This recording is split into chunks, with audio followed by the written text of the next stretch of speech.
Hey, Diane. Miss Carol, how you doing?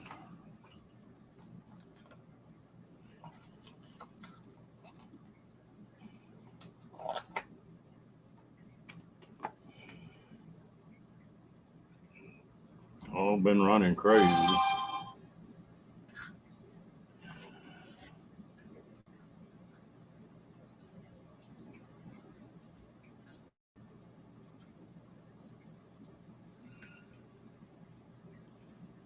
I just got a note from my daughter that my little cookie, that my grandson's in pretty bad shape. They fixing to do surgery on him.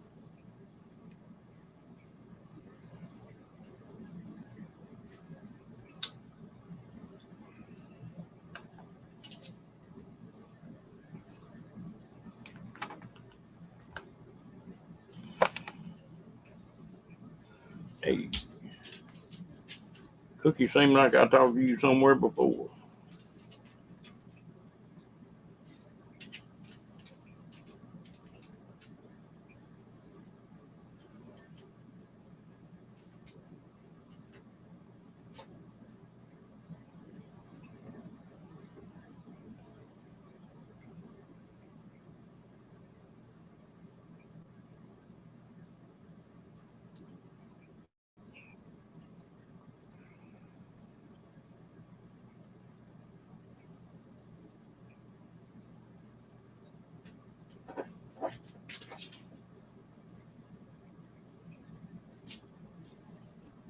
Hmm.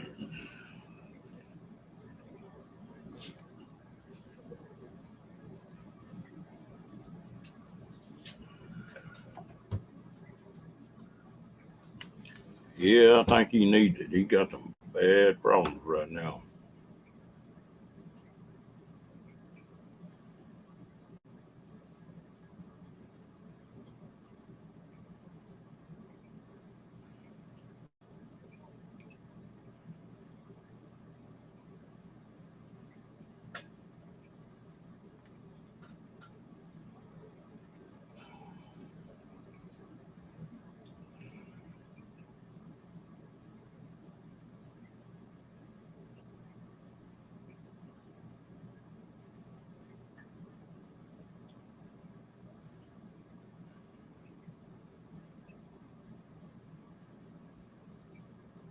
Dang, I missed Ava's again.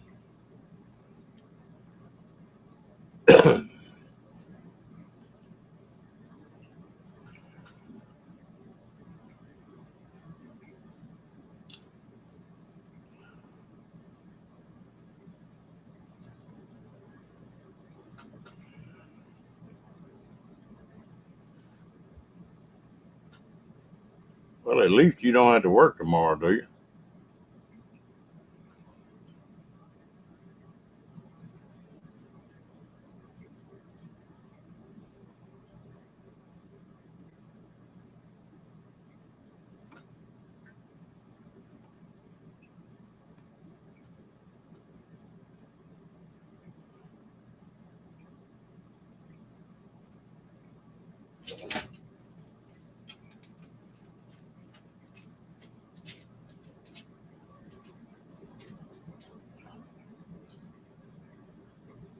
What are you talking about, Diane?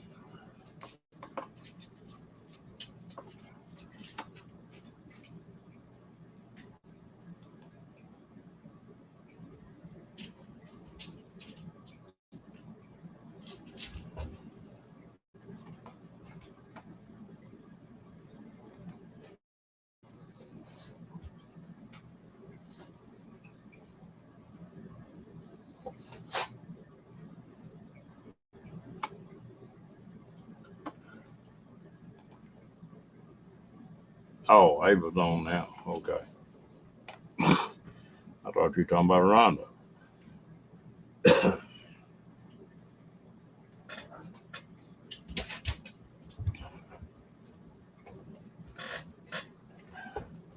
What are you doing? Now, here we go again.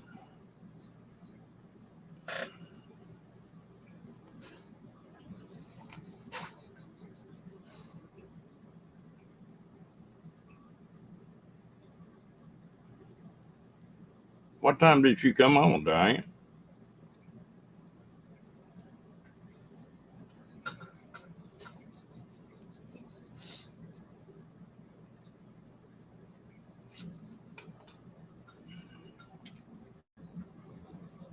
I don't know. And that's what I was curious about. And I thought I might have missed her if she'd come in the room.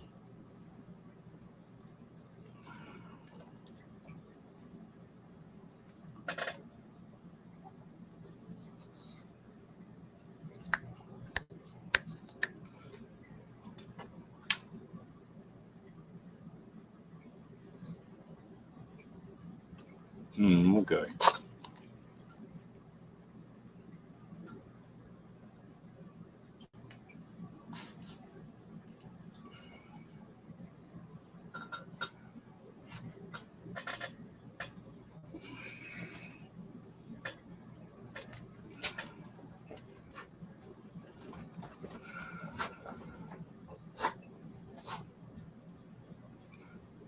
Yeah, he thinks he is.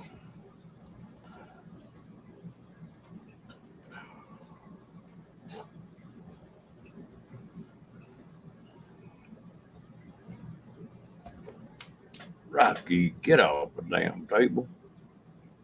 Crazy dog. What do you want?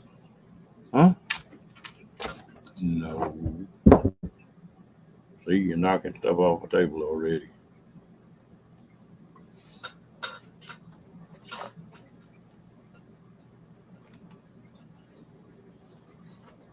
What did you knock? Oh, I know what you knocked off.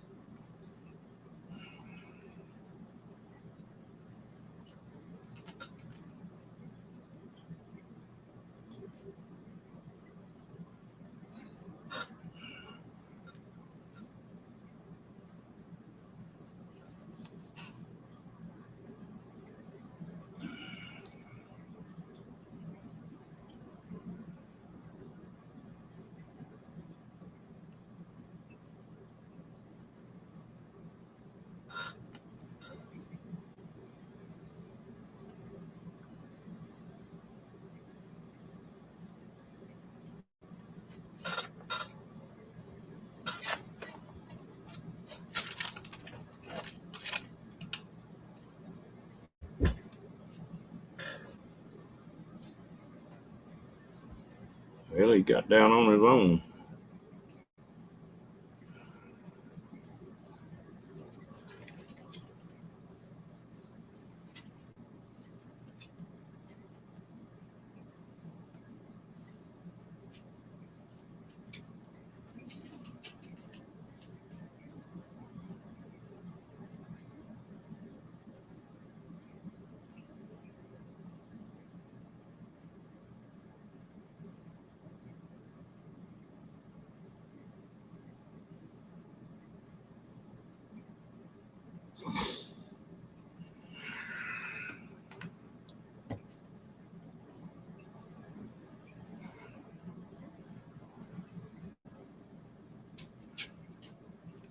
Yeah, he's my buddy, even if he is a clown.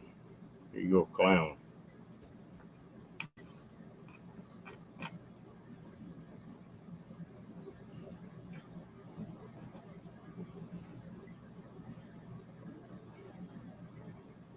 I don't think I've ever owned a dog that had as much personality as Rocky does. Maybe because he's with me all the time.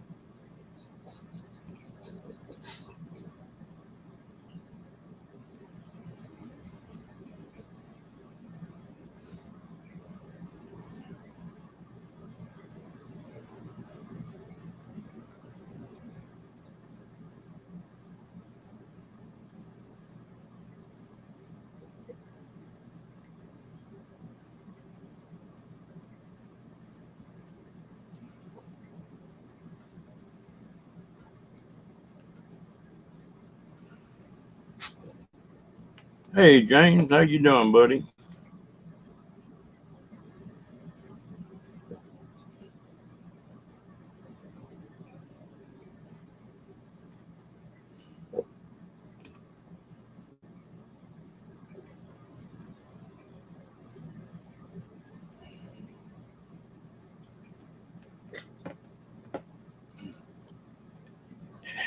he has one. He will in that sidecar on that big bike,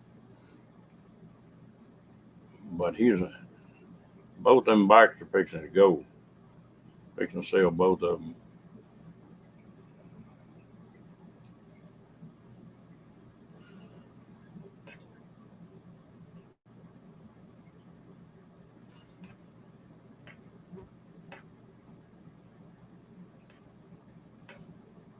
Yeah, it was a nice day, wasn't it, James?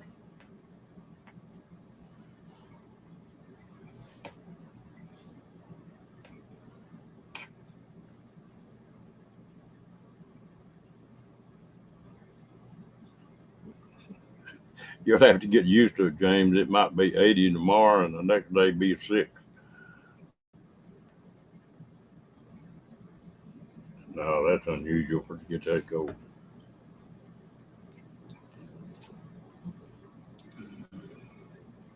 And we're 51 here.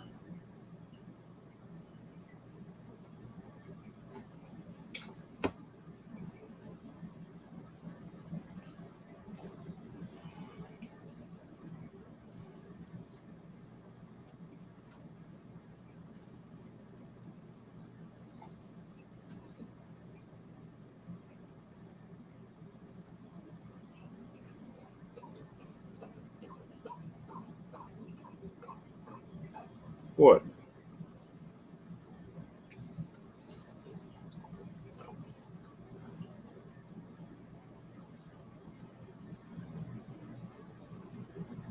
Hello, James Bray.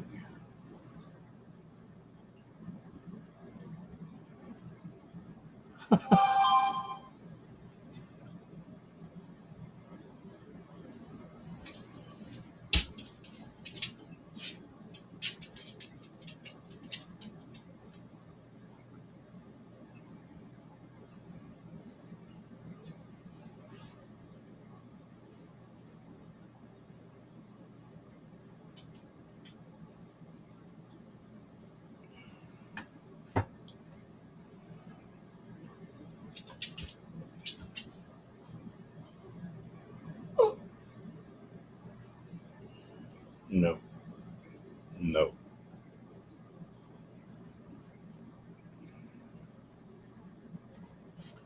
Mm, Rocky, crazy dog.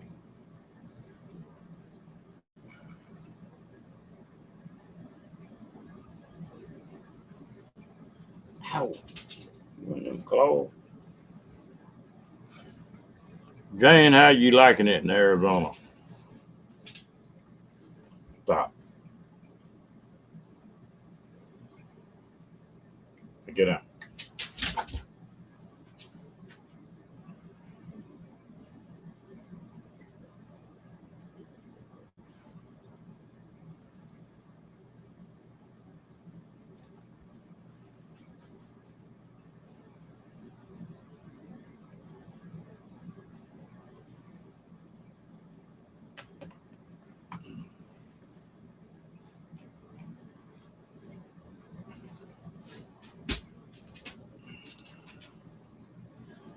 Well, I messed around today and I either messed up or did something right.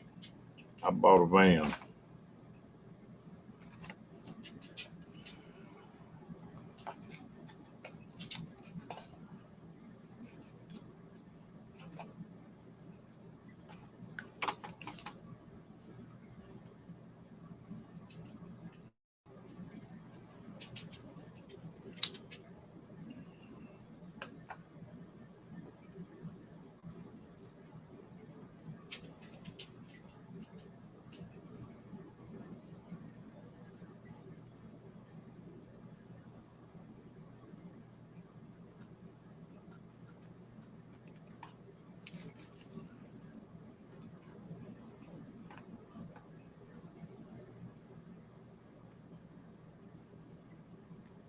I wound up with a Ford, uh, I guess a 12 passenger van.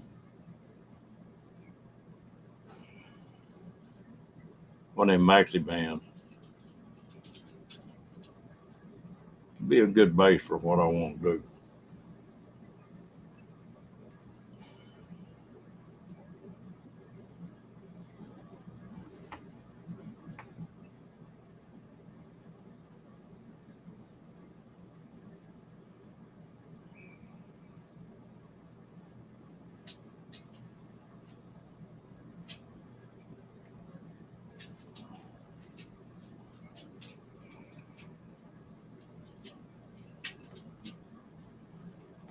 No, no, this doesn't have a high top. That'll come later. Yep, I found a band, Jane.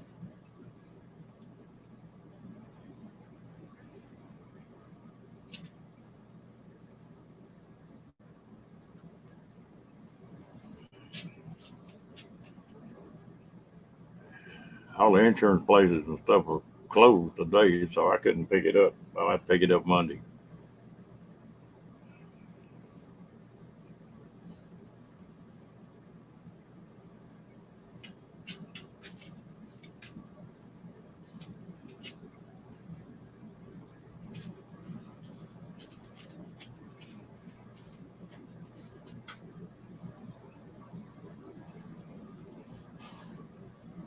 But you know me, I had to be different.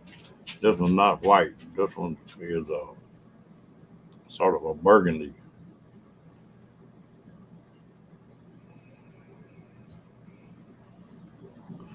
Oh, I live in an RV, Carol.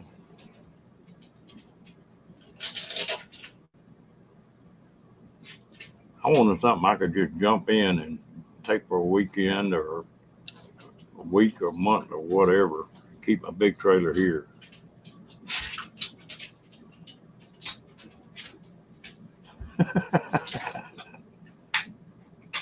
I'll give them both a hug for it.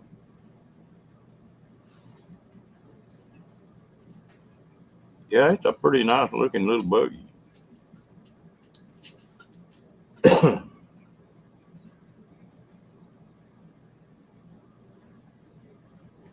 I'm gonna have to start picking some heads. Somebody was had used some rubber stuff that you put on the windows that you see out and you couldn't see in. Of course, this thing got a lot of windows in it. I gotta figure out what that is.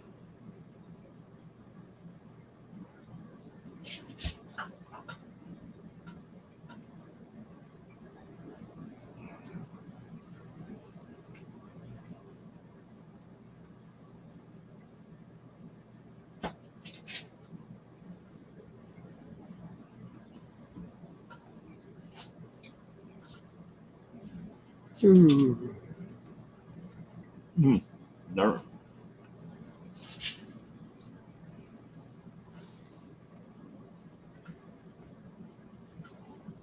Yeah, I met Badge one time. I don't think he knew who I was. I think the only reason Badge remembered me was I was riding that motorcycle with that sidecar and a dog in it.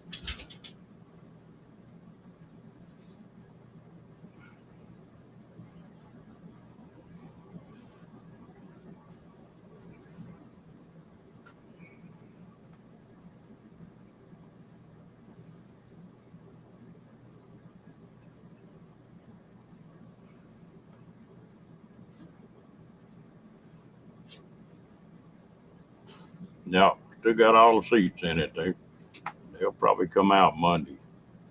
Wish I knew somebody that needed some seats.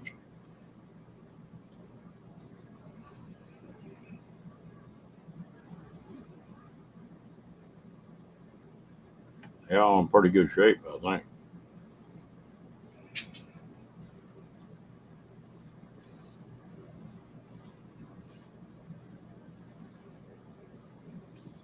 No, it's just a regular van, Diane.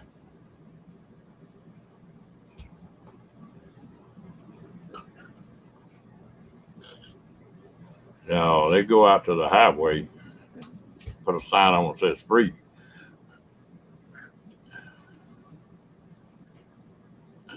Hello, Moon. What are you biting me for?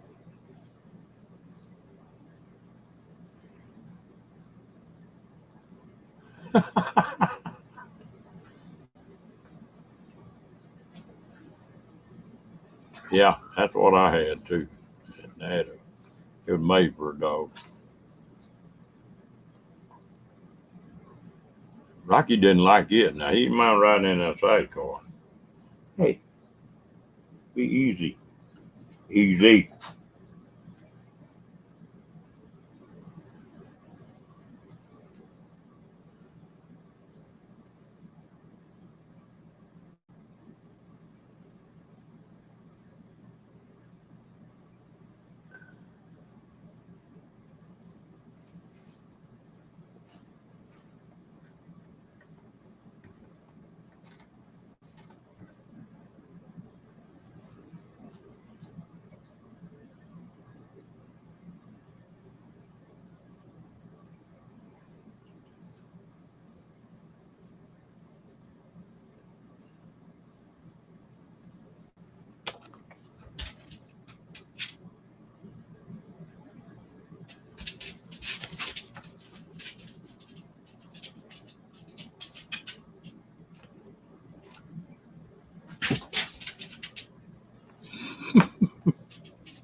No, I never did. I looked outside yesterday at lunch, fixing to go, and it was cold, and the wind was blowing, and it was mist and rain. Sure.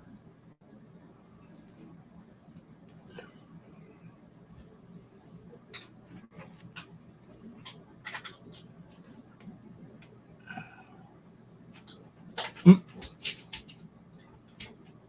Well, that's part of it, Jake.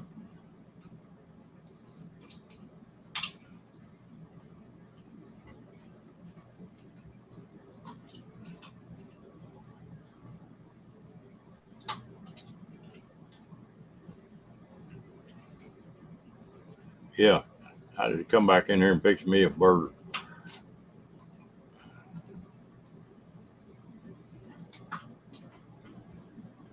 James, I'm sort of keeping this phone open right now on account of that grandson of mine fixing to go into surgery.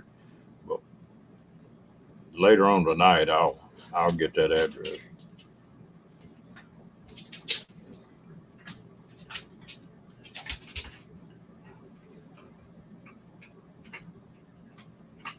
What do you eat, huh? What you got?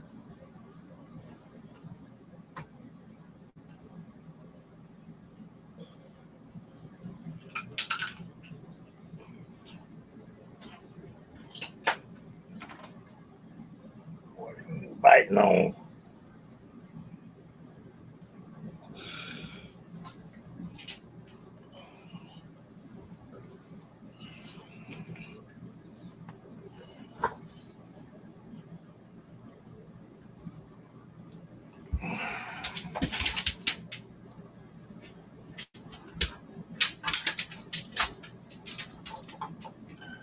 That's the best part.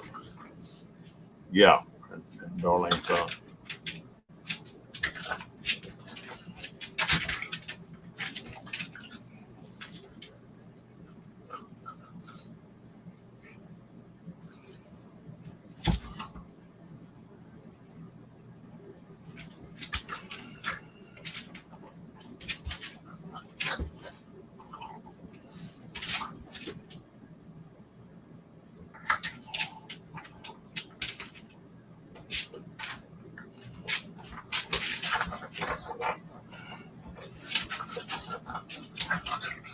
I don't know if y'all can hear Rocky or not, but he's attacking my boot.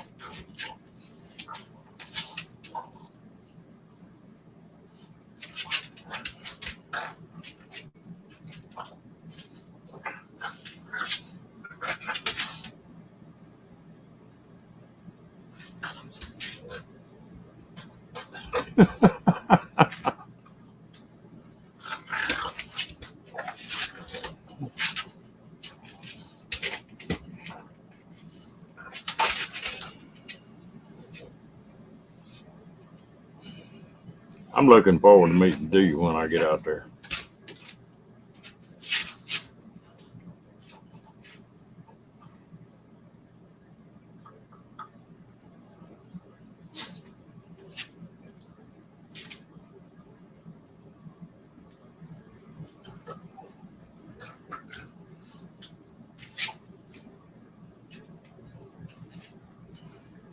Well, I took care of that here, Jane, on mine.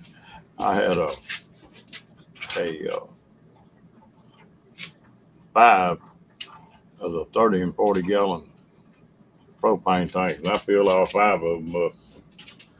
You got 2 of them sitting on the trailer and 3 more sitting right beside it.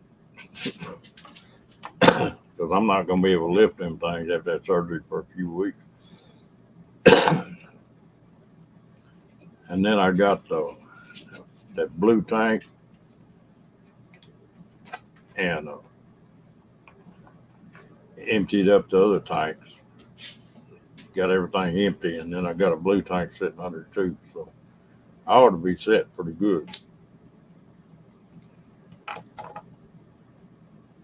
Turkey soup. I never thought about that.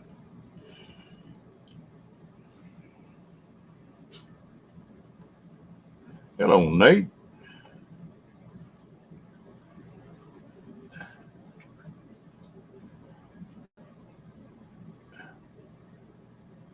Yeah, I sure want to meet her.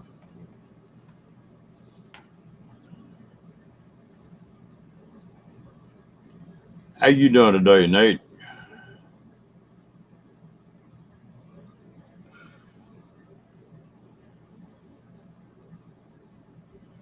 Turkey salad sounds good.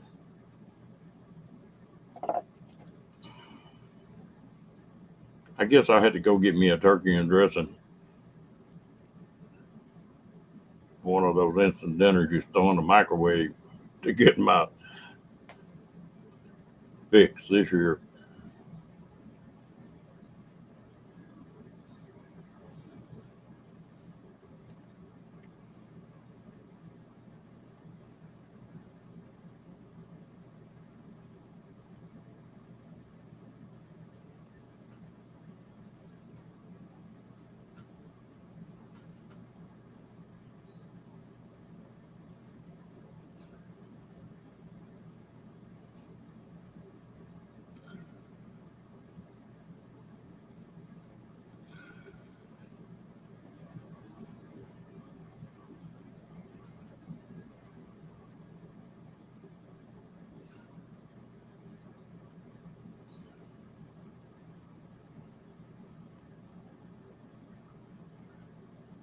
How much longer you got before you can head north, Nate?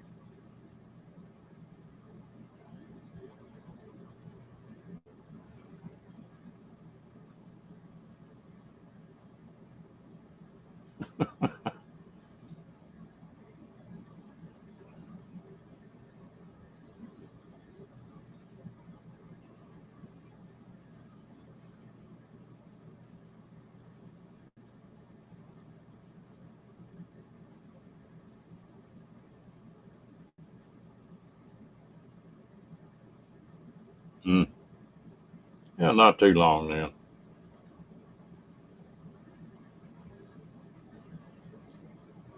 You may be getting some of that white stuff there the way Cookie's talking. Sound like they got something coming.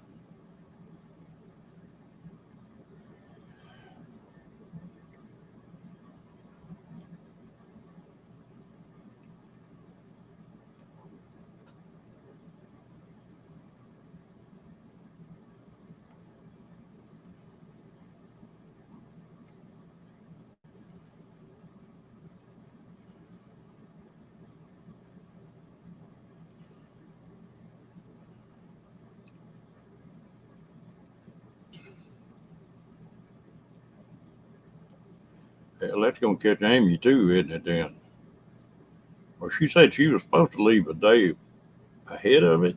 I think that's what she said. That don't make you mad, does it, Diane?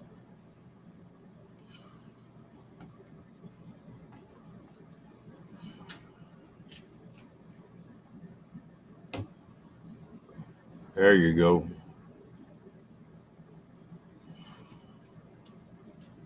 Lord, I wish I had $1 for every snowstorm I pulled a trailer to.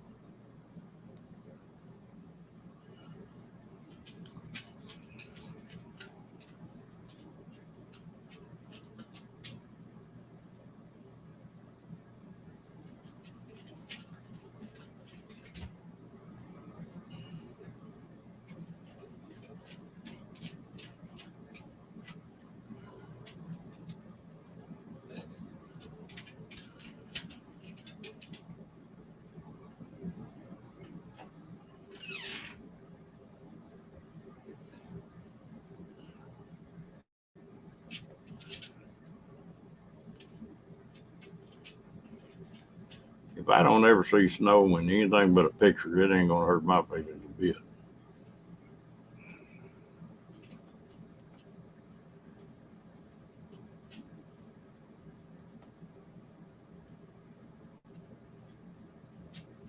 Hello, Linda.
Too much of your young.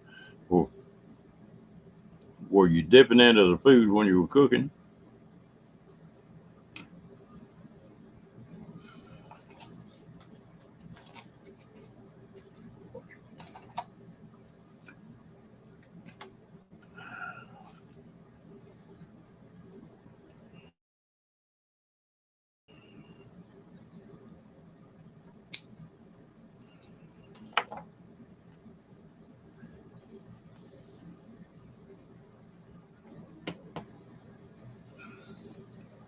Well, it ain't much to it. It's just a real clean, slick van. And the first thing I got to do is pull those seats out. I get them out, and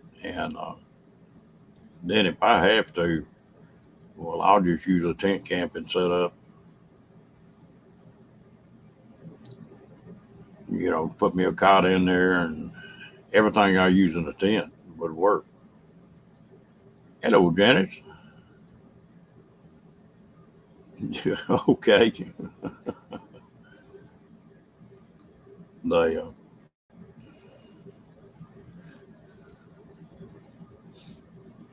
but I imagine that's probably what I'll come to Ironwood with. So if I get a chance to build a bed and some stuff in it, I will. But I've got some ideas on a bed that's a little different than I've ever seen.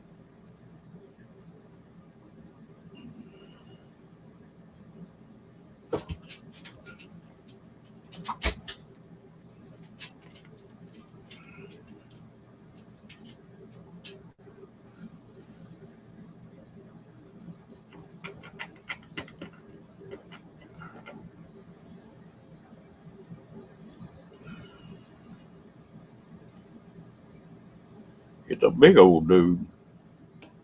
And Maxi van is not little.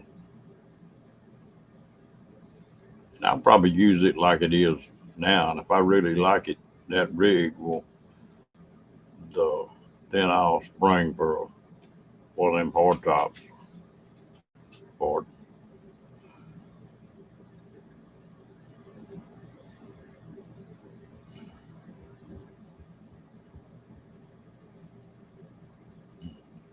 But I've got a 40-inch wide cot, which is pretty wide. Got the mattress for it,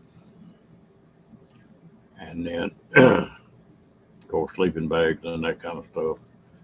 I've got a stove and a good ice chest and a bowling table, chairs, and a porta potty, and that's you got everything you need.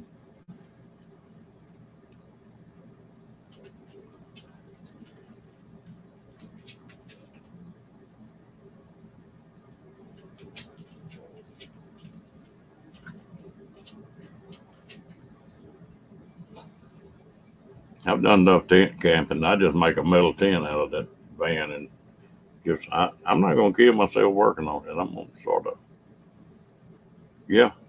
I've got everything it takes.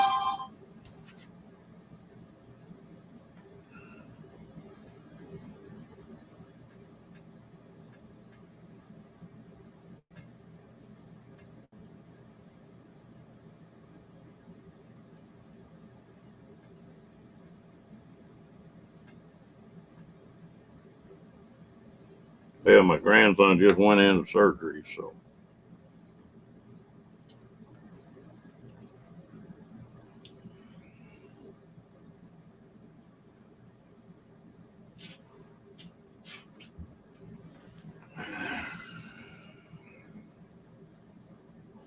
y'all keep him in your thoughts. He's in prayers. He's not in real good shape right now.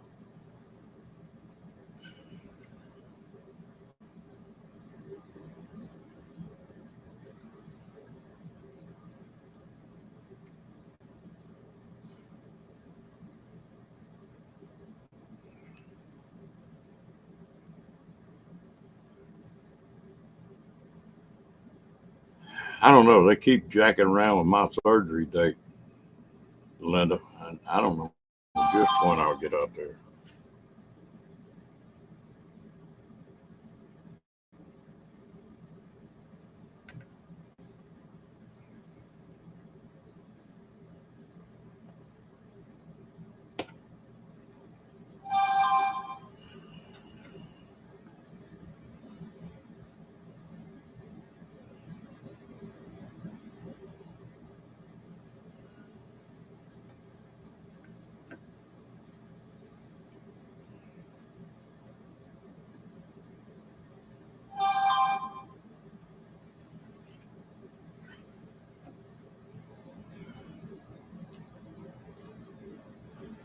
They, my wife would take and put brown sugar, and she put cinnamon on those sweet potatoes. She'd eat them things like candy.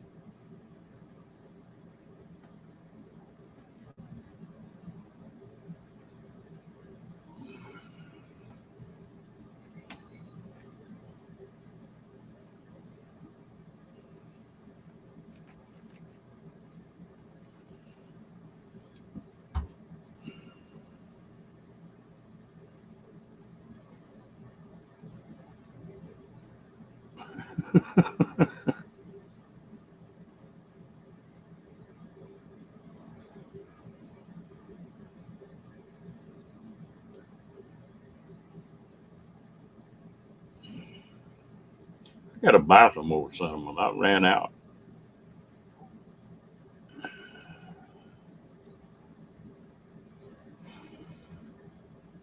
Hello, Carl. Hello, Miss Lacey. How you doing, darling?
Well, hello, Lacey.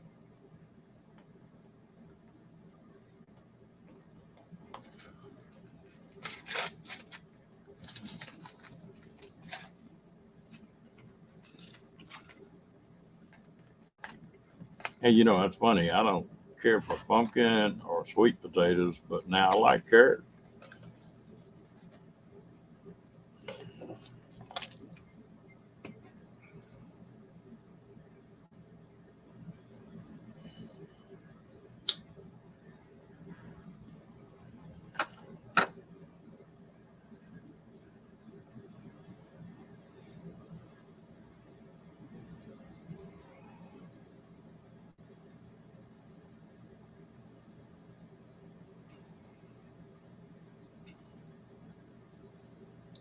Yeah, I got to go to the store tomorrow, and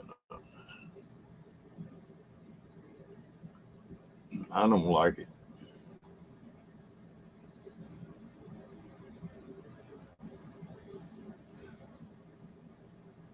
Yeah, sweet potato fries are probably the only way I eat sweet potatoes, and I'd rather have it potatoes anyway.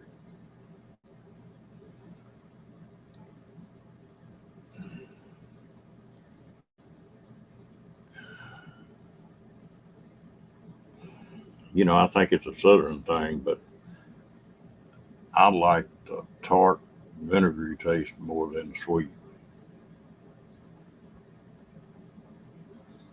Damn, I even make one of them since I was a kid.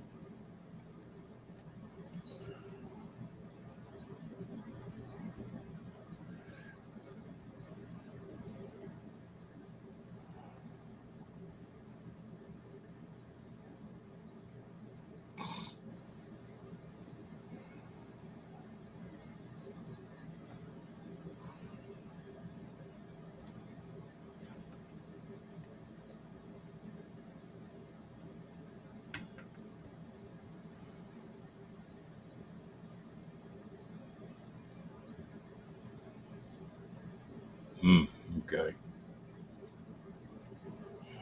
Hello, Bill. How you doing? Arkansas Flash. I haven't had that in a long time too. I like it, but boy, that sounds like like heartburn to me.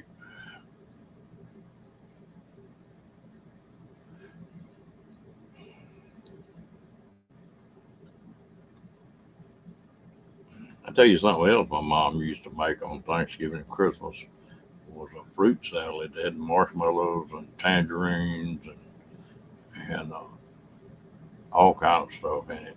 Ooh, and it was a whole lot better the second day.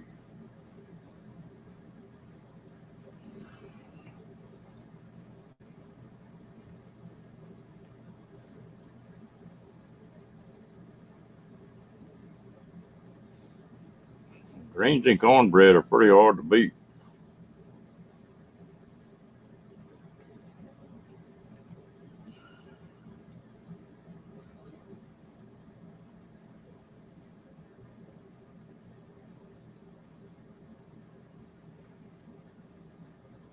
I have to figure out how to make that, make a bowl of that. Yeah, I think so, Jane. Well, y'all can tell. See, I ain't been a bachelor this time, but about 7 or 8 years, and I never did. I always was with some lady that liked to cook, and so me cooking for the last 7 or 8 years has been a new experience.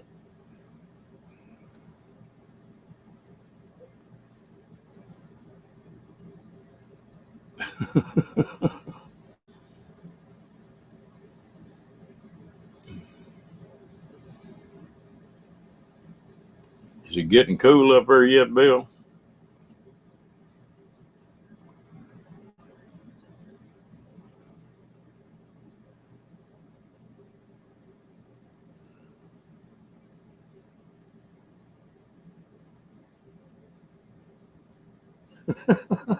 And that's about right.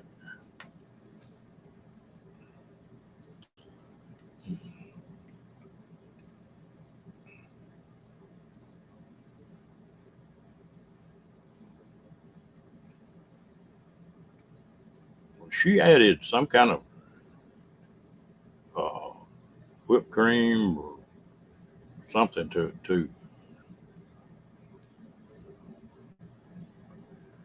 I might have to look at the recipe up, see what they put in it.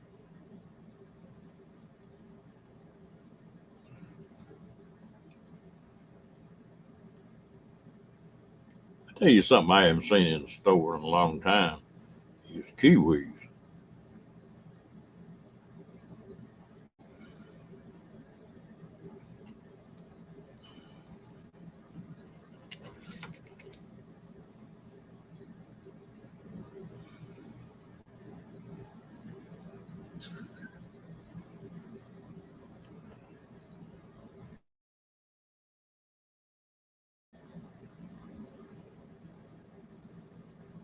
She always put pecans in it. I don't think she put walnuts in it. I don't remember her cooking with walnuts very much.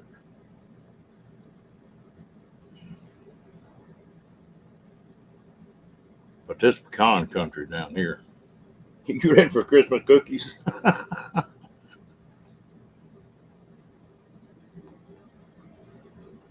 Never had heard of that one. Is that what they call it? Okay, I'll look that up then. Yeah, and then we got them everywhere down here. So, did you like it, Jane?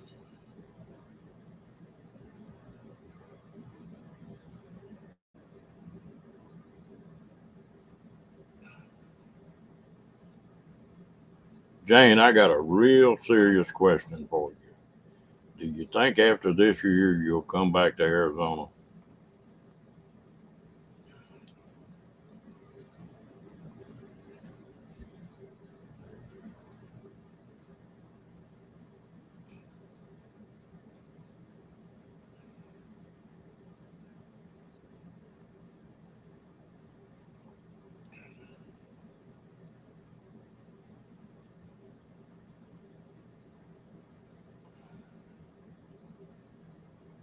Pea picking cake. Never heard of that one. I believe that's a yes.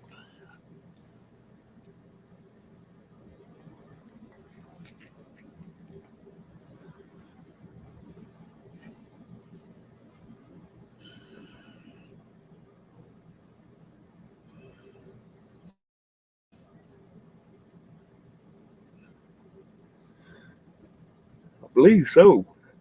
Ooh.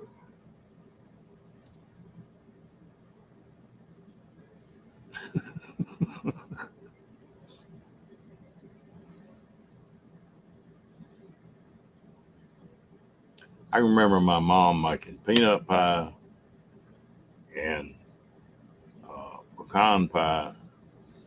Y'all know what a mock apple pie is?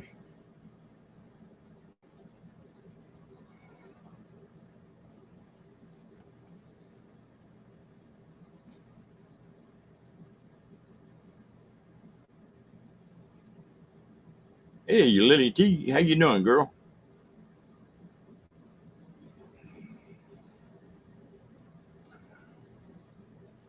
I've seen my mom make them things and have people just argue with her up and down that there was apples in that thing.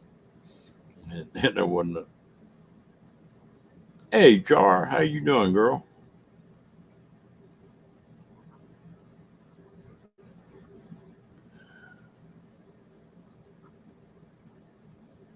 Oh, I'm fine.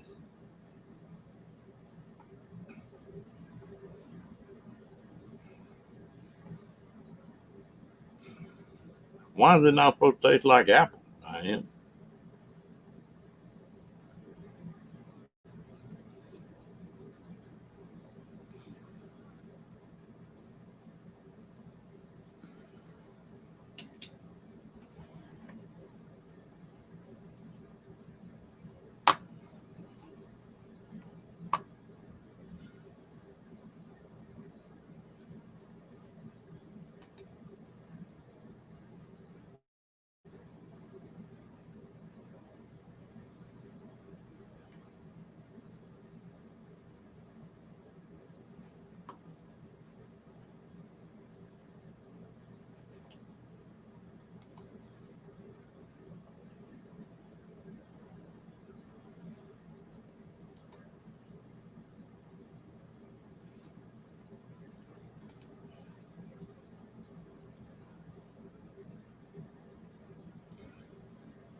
Yeah, there was one of them made with saltines too, Diane. I remember that, but I remember the Ritz too.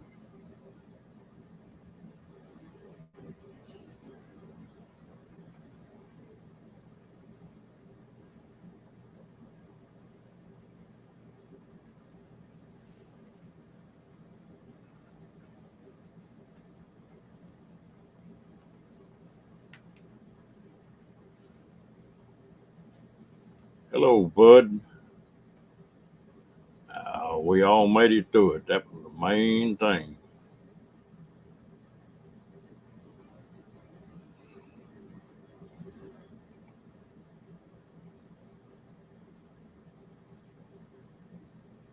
They do if you spice them up right.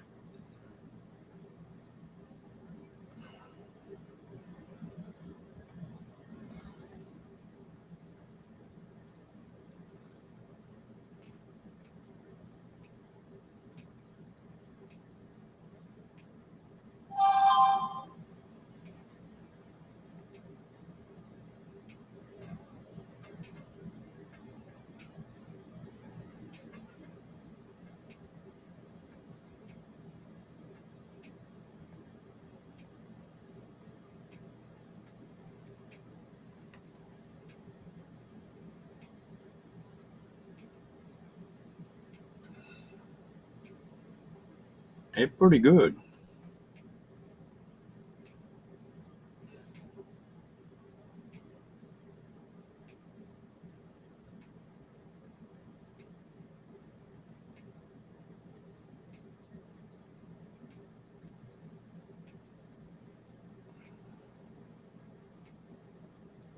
Yeah, I got to go to Ironwood because Fairy Dust promised me a damn uh shit. Can't even think of the name of the damn cake now. German chocolate cake.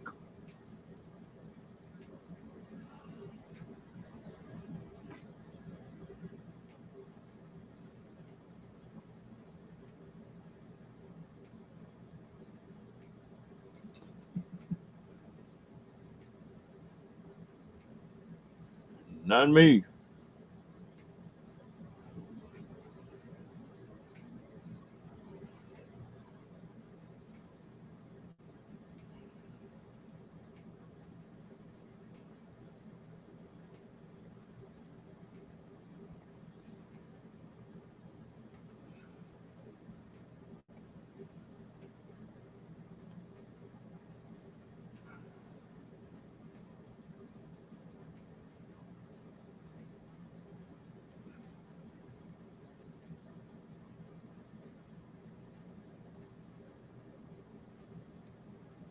Outside where?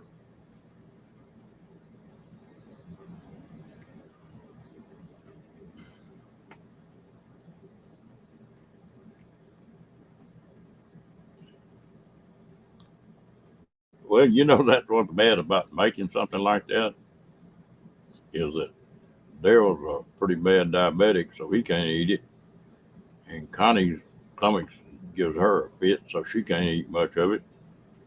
That means I got to eat too much of it. I need to make a fourth pie.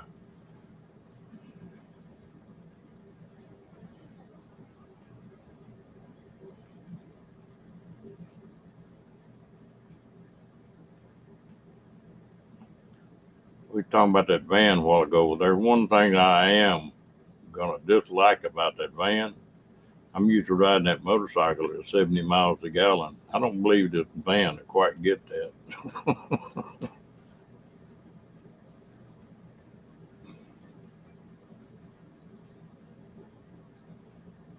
It's a mock apple pie.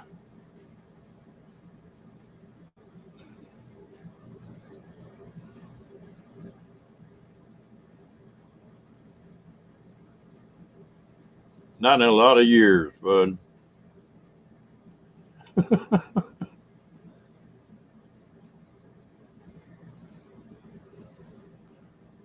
Used to a long time ago, but not anymore.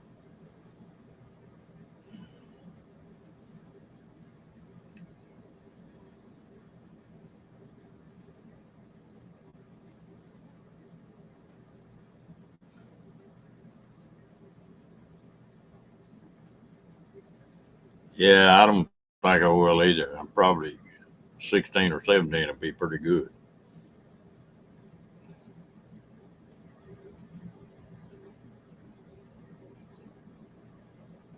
Yeah, I bought a van this afternoon, Bill.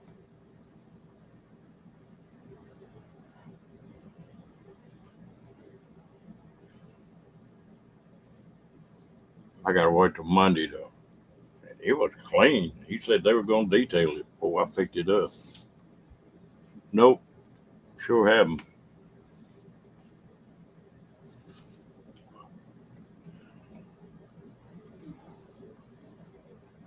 I'm an old Texas boy, but most of my life's been spent here in Texas. A little bit up north, not too much.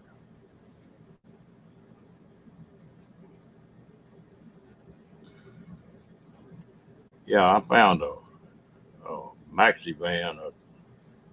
I guess it's a 12 passenger, a big one, but it's really clean.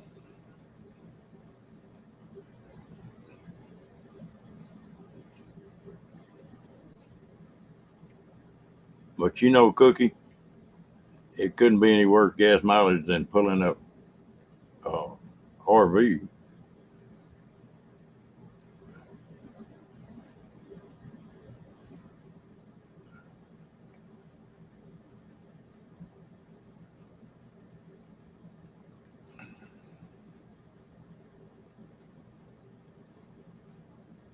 Yeah, tomorrow the seats are going to start coming out of it.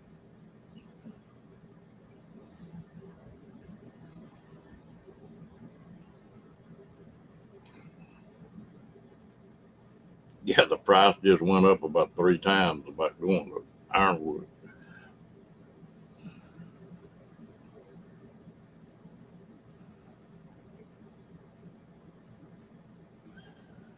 Now it's Ford.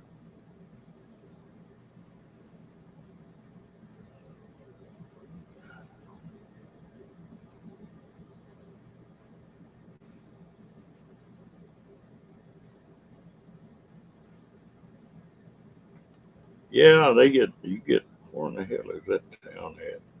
Someplace out in West Texas, they get them lights out there. Hey, what you say, Mister Steve?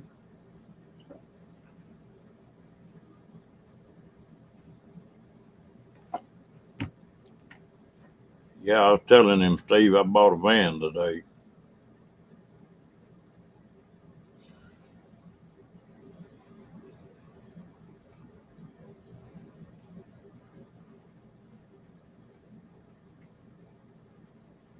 So I won't have to pitch a tent at Ironwood anyway.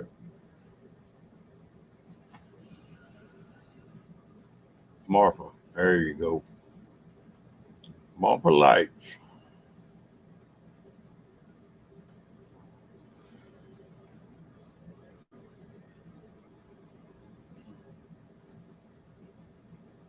No, I haven't yet.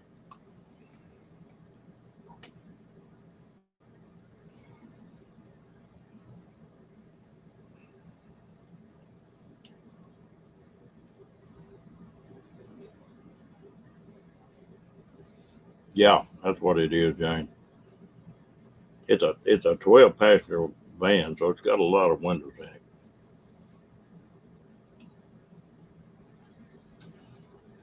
I need to. Somebody was on here talking about.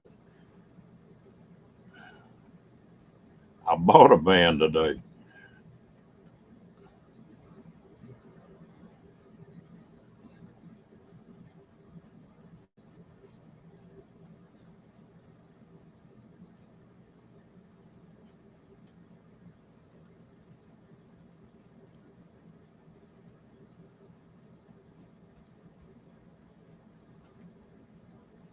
So I have something besides a tent at Ironwood.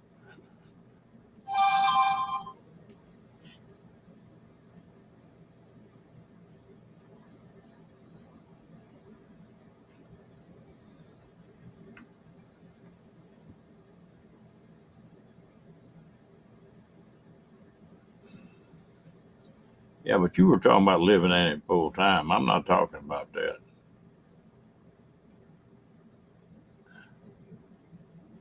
Yeah, this is a 12 passenger van. It's a big van.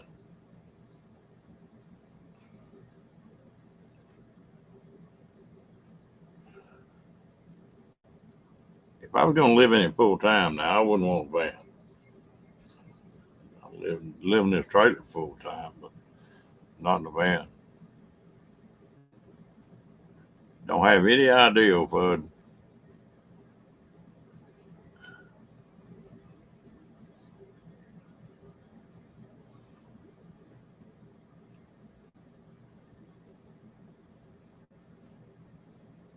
No, that's the one thing. If I like it, then I'll spend the money and put a house. I'll make a trip to California and put one of them fiber ring tops on top of it.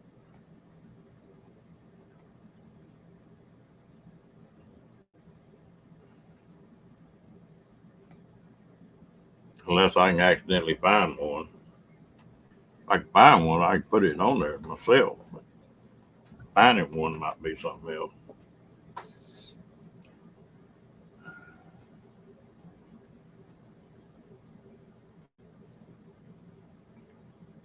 Nope, not me. I don't work for anybody.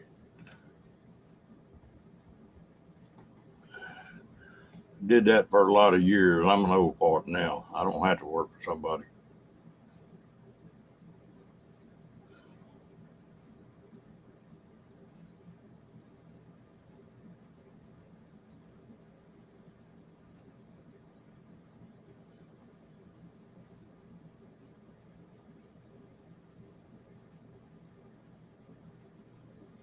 that's sort of what I'm, for weekend trips or stuff like going to Ironwood or, 3 or 4 weeks a month.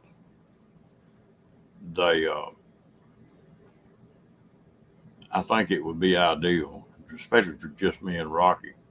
And I'm not going to overbuild the inside of it.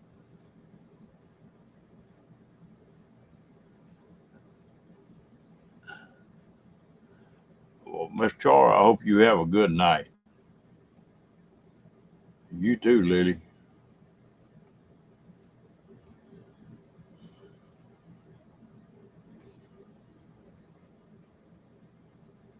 Hello.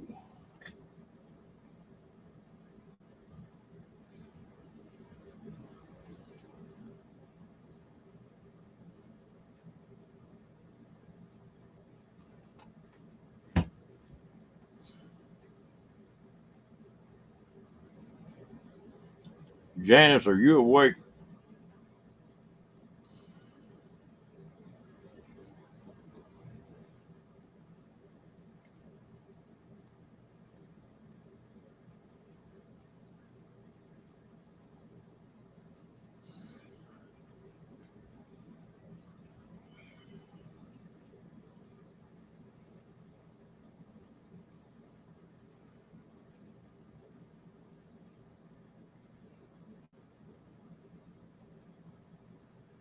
Okay, I just wondered.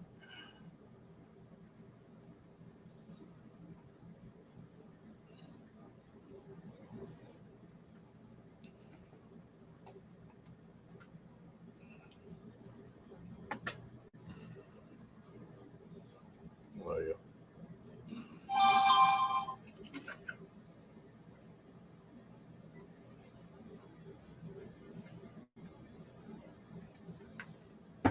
I got a funny feeling it's going to be a long night.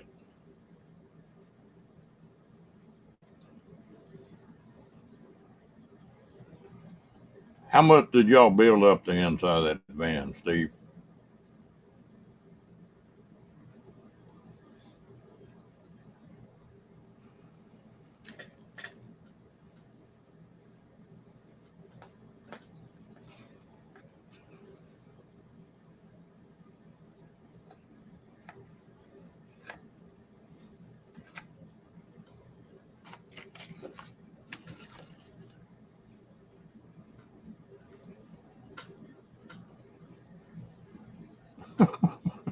Yeah, we do.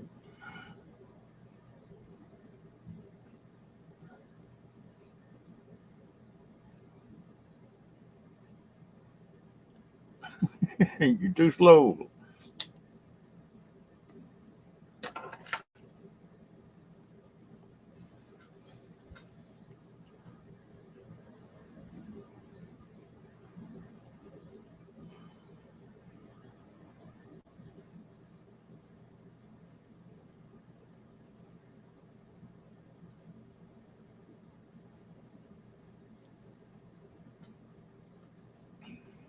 You got to be on the ball to beat these gals, Nate.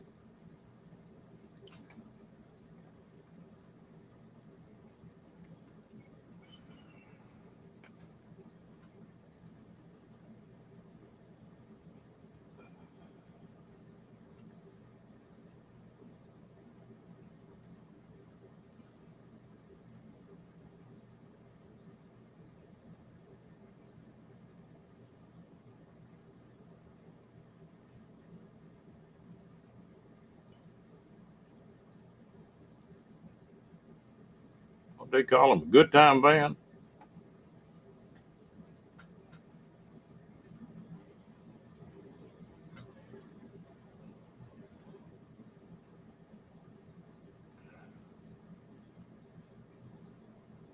I'm going to leave as much open floor space as I can.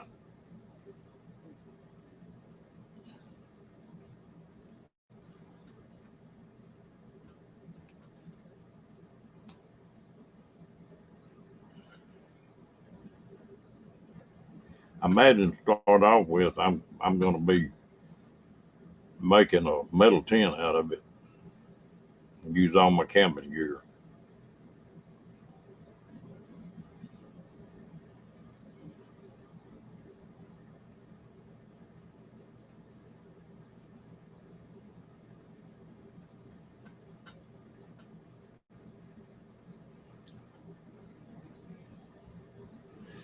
Now, me and Rocky, it'd give us plenty of room.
Steve, how far is Ironwood from Quartzsite?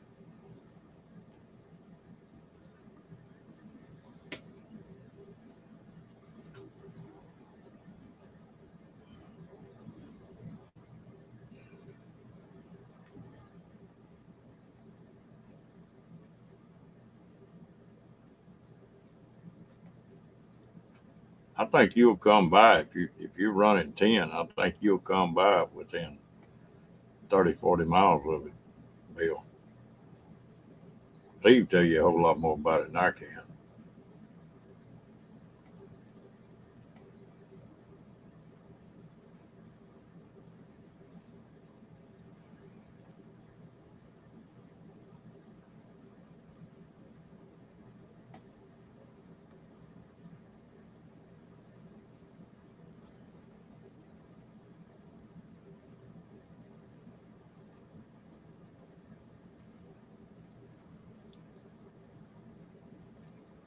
What'd you tell me the other day? It was 30, 40 miles from Tucson.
Linda, how far is Phoenix from Tucson?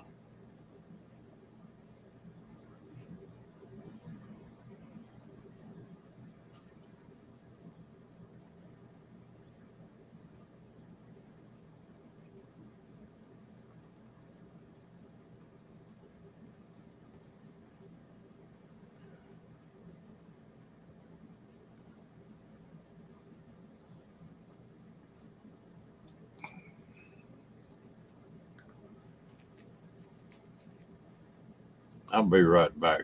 I need to do something right quick.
Well, I don't know how sociable I'll be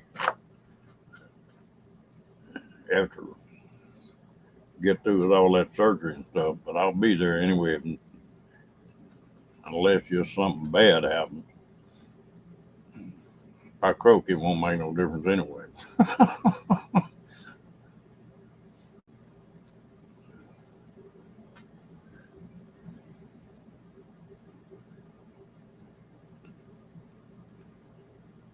Well, Jane, there's one thing about backing. The shorter the trailer, the harder it is to back.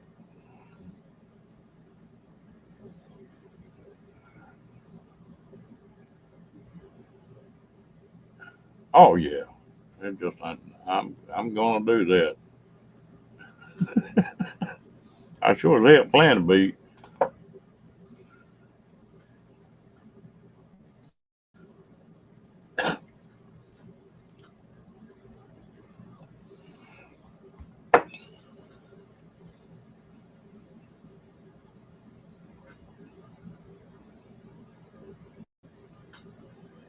Oh, I'm expecting it to go 100% fine. I'm not worried about it. That was a joke.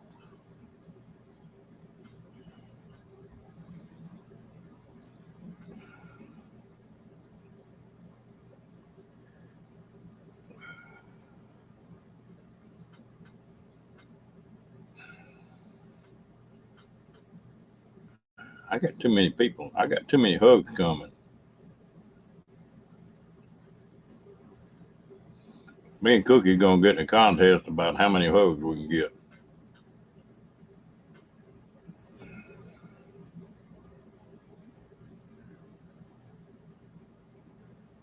Well, I got one question, Jane. Have you had time to touch any of your crafts?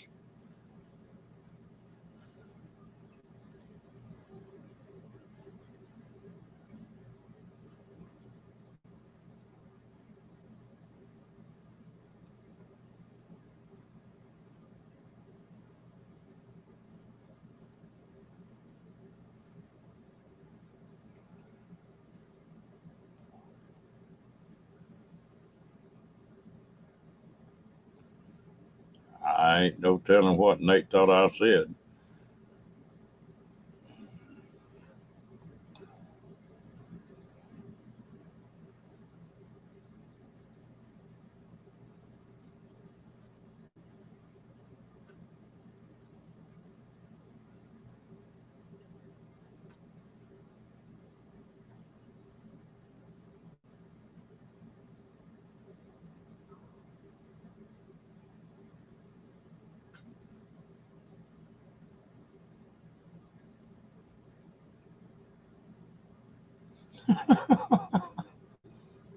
Oh, you'll have it down pat for long.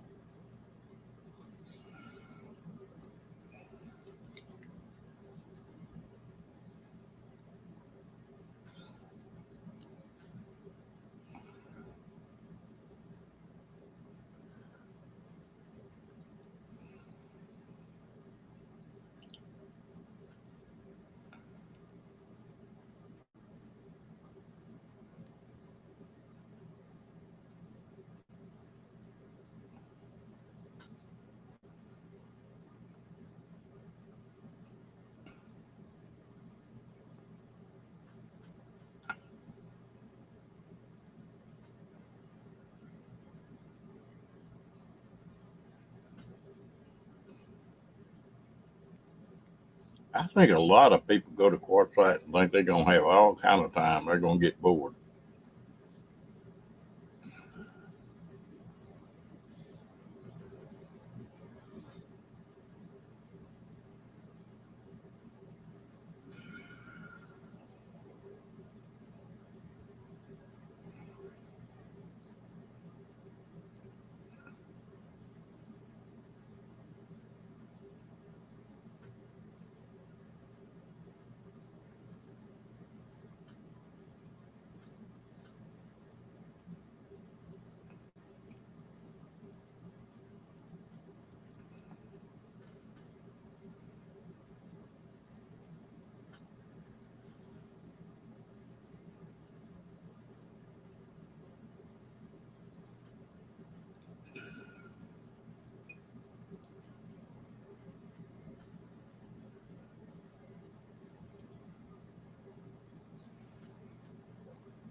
Get your mind out of the gutter, Nate.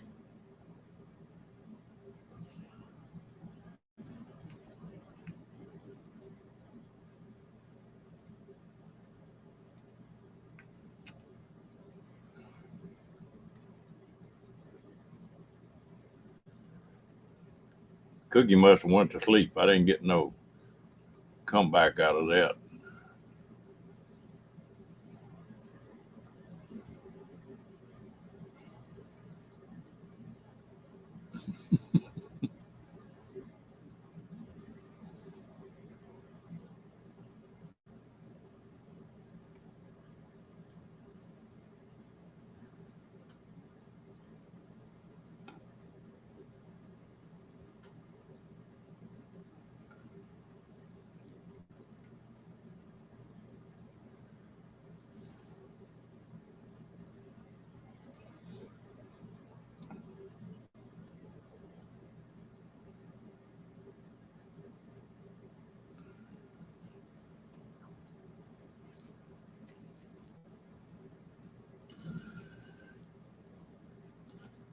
Yeah, you see what mooning got, what kind of trouble it got you into now, Nate.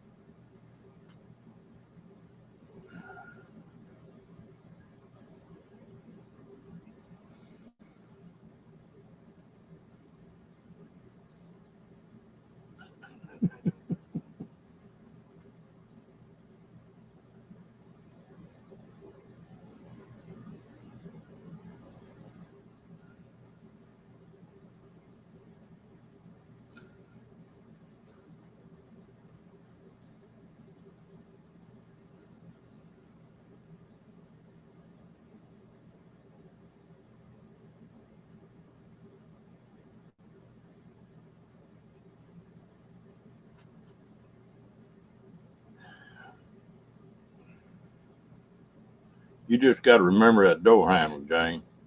Back up a little bit and get out and look.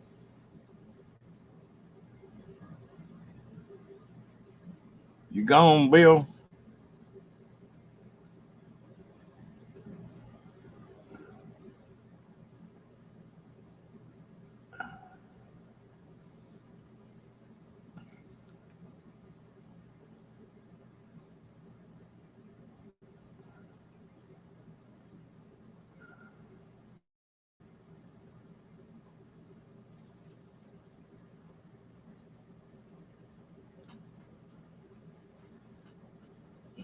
All right, you have a good night, Bill.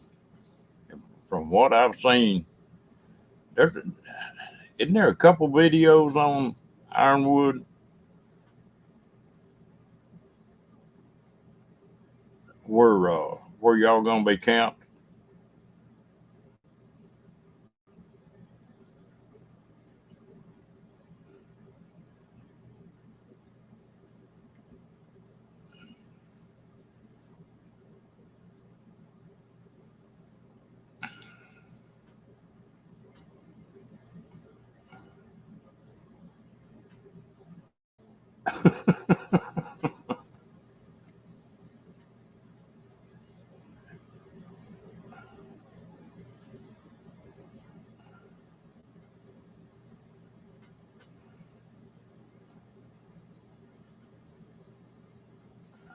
Everything hard.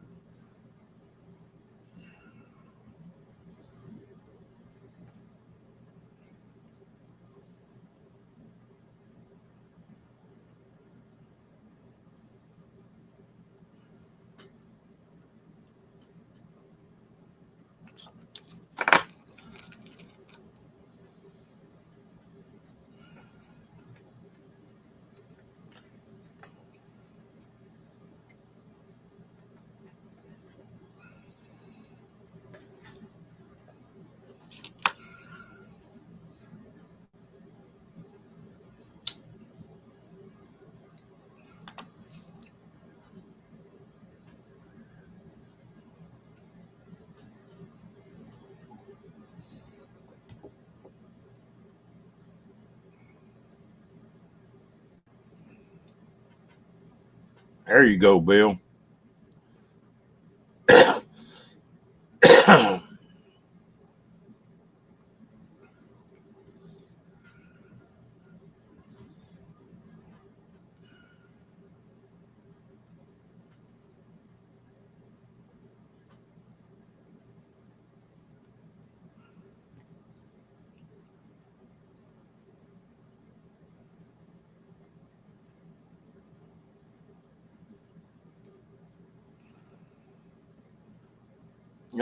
Some people can just sleep away in them lazy boys. I can get in one of them recliners. I can't sleep. My wife, I used to tell her she had a mercury switch in her rear because the second her feet got higher than her head, she was asleep.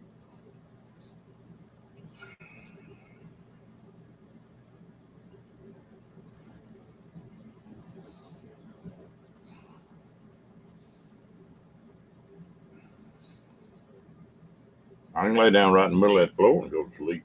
No problem at all.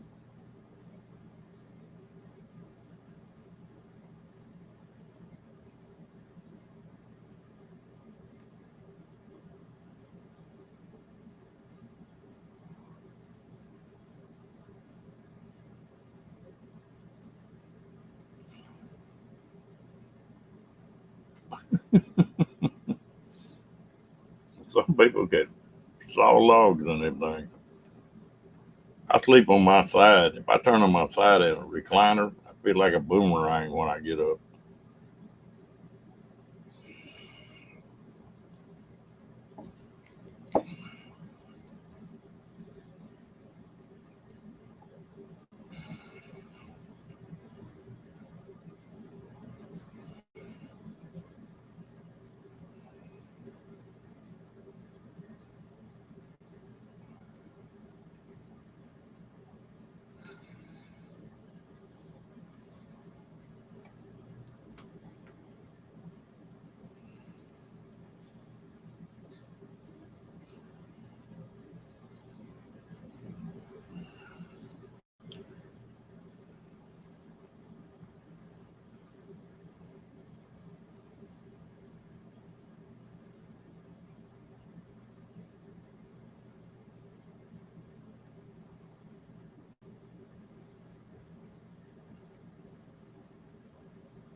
You never did answer me, Linda. How far is Phoenix from Tucson?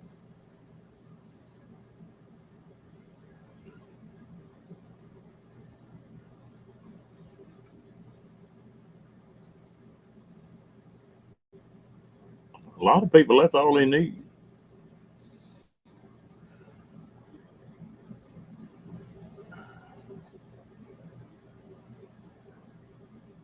Yeah, and I could do that about 2.5 hours. That's not too bad then. So you could be at Ironwood in 3 hours or somewhere in that neighborhood.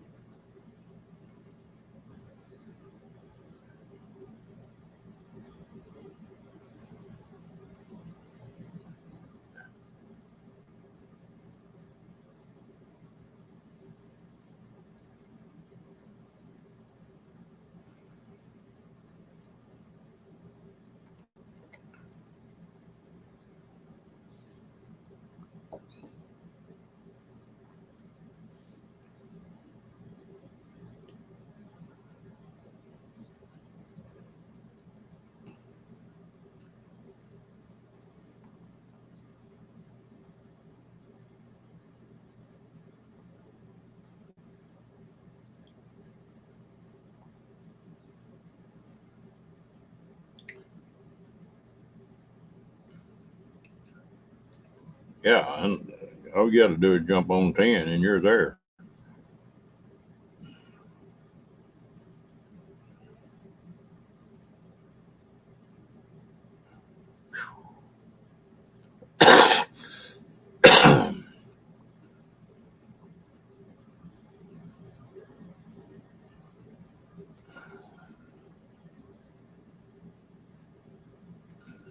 Jane, y'all ever hunt any moose or elk or anything like that around where you live?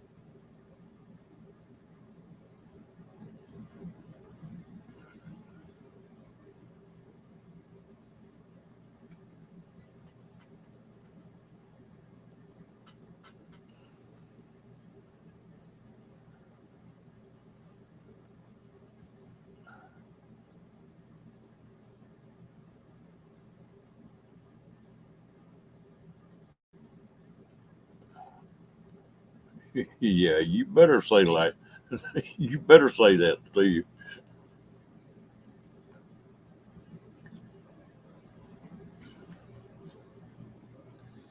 Yeah, a friend of mine just bought a mattress for a king size bed. Spent $3,500 on that mattress and nothing else.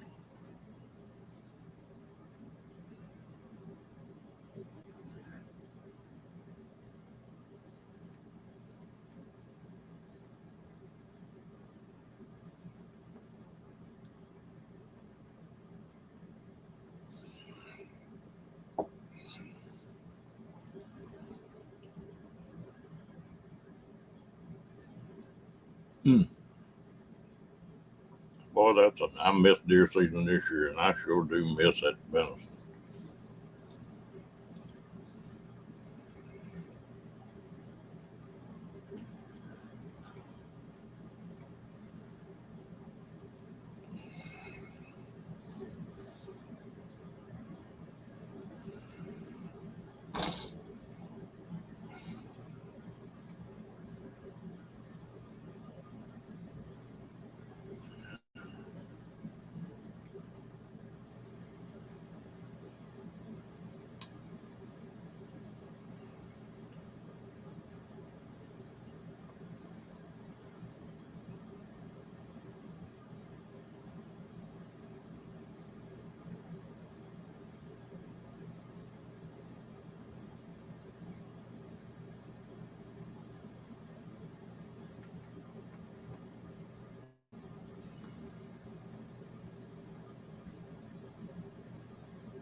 Hey, Van City, how you doing?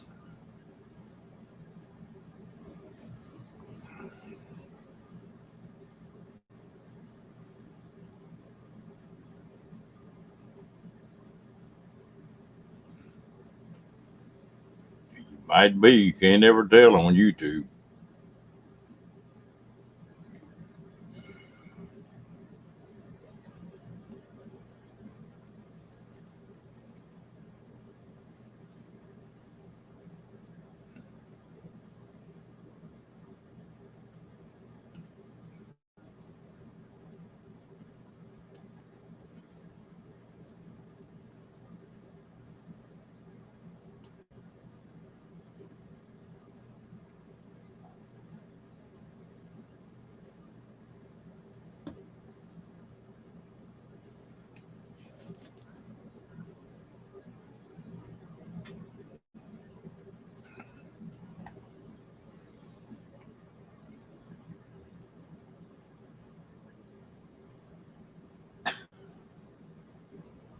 Oh,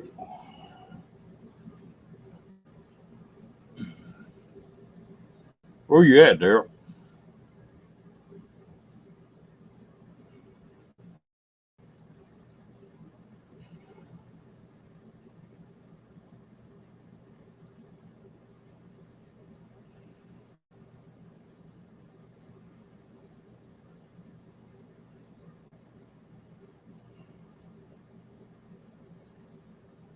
Oh, okay. Yeah, you better get ready for winter.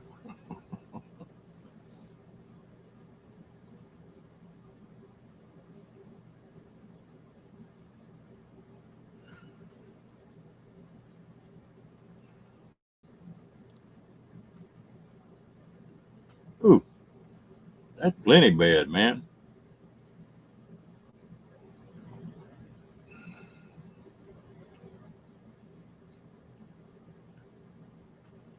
That's plenty bad.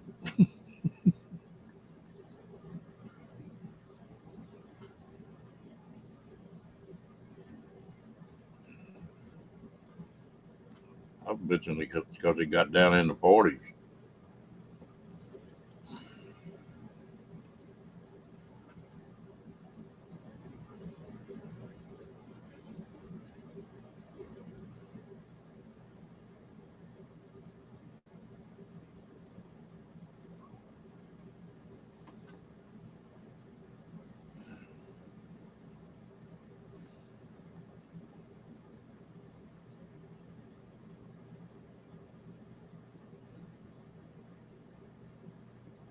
Mm.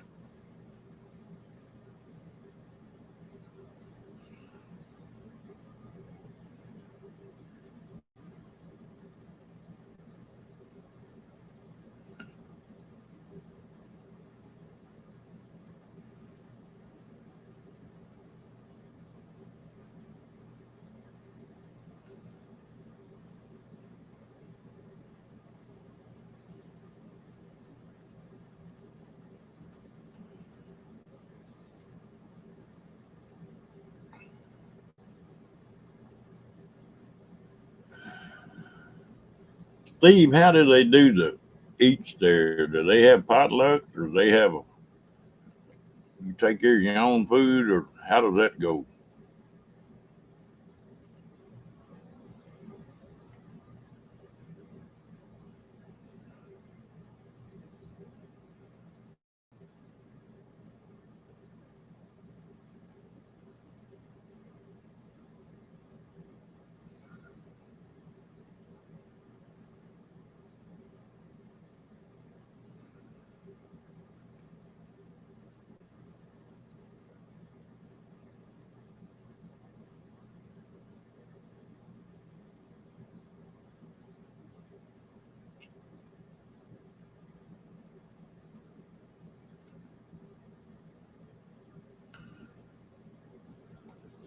Now, cold weather's weird.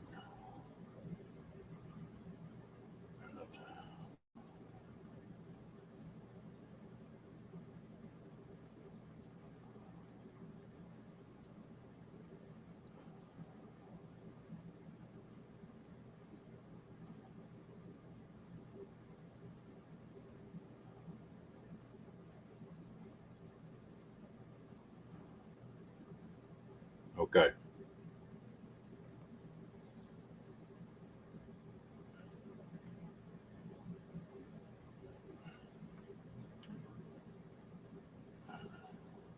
I'd have to have a polar bear after me.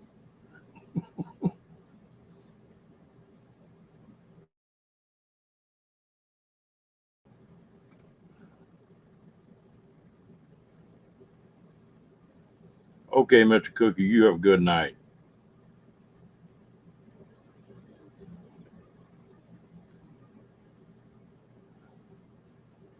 Don't get too much snow now.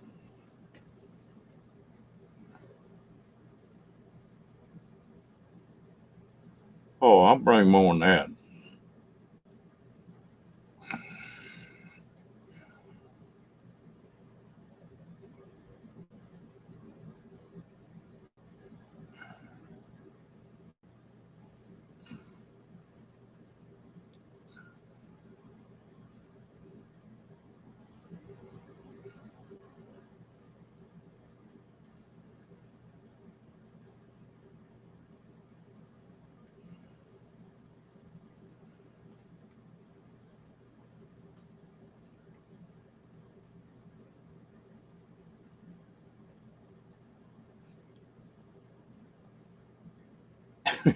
Yeah, yeah, that's a trick of nature.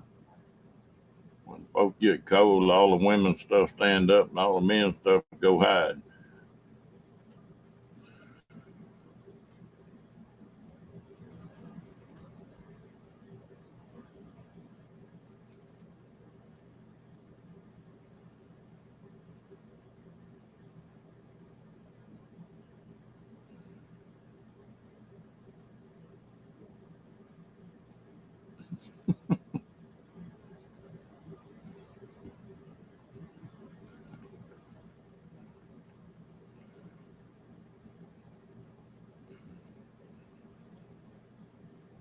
Stick your thumb up your butt to be able to grab anything to direct things.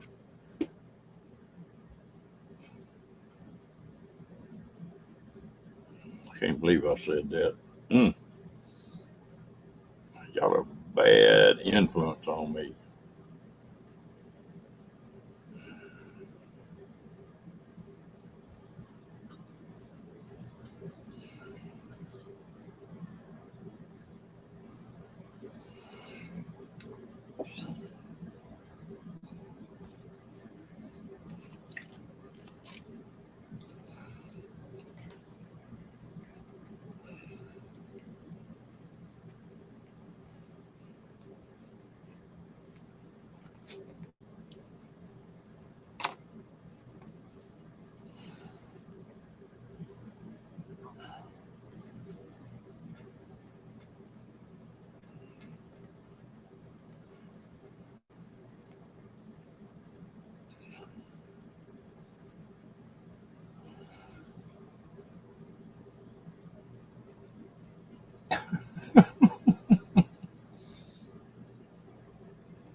Well, I figure I'd make a really good duck because when it starts getting cold, I'd be headed south.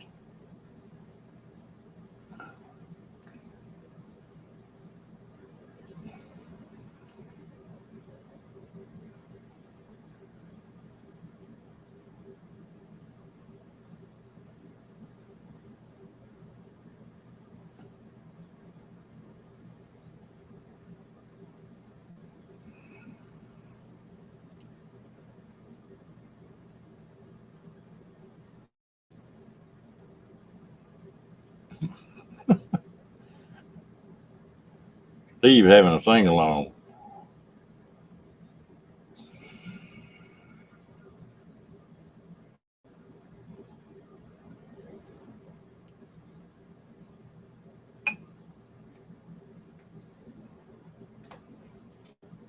All right, good night, Miss Jane. You have a good one.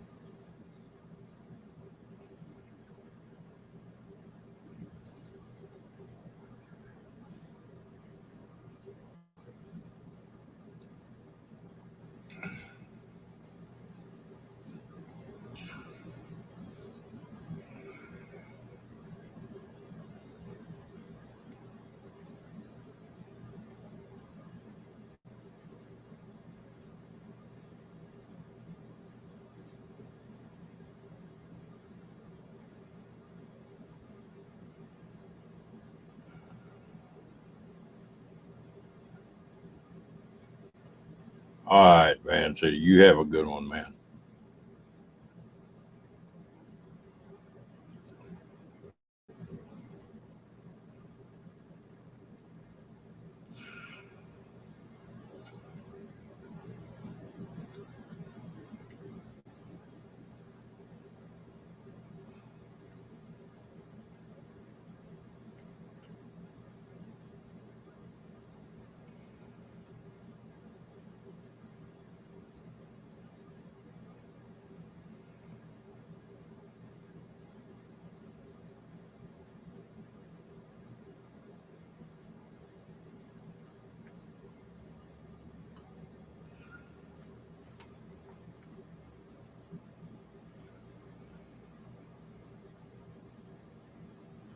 Damn, Rocky made a mess.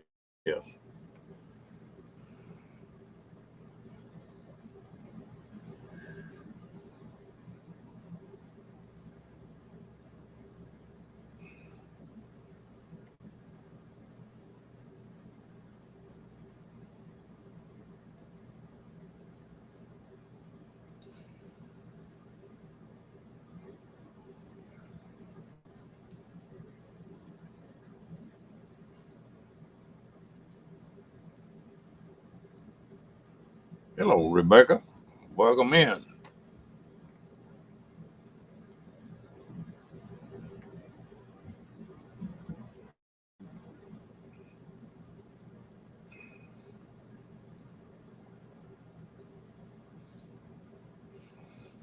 Rebecca, you better watch this crew. They're a little bit snaky tonight.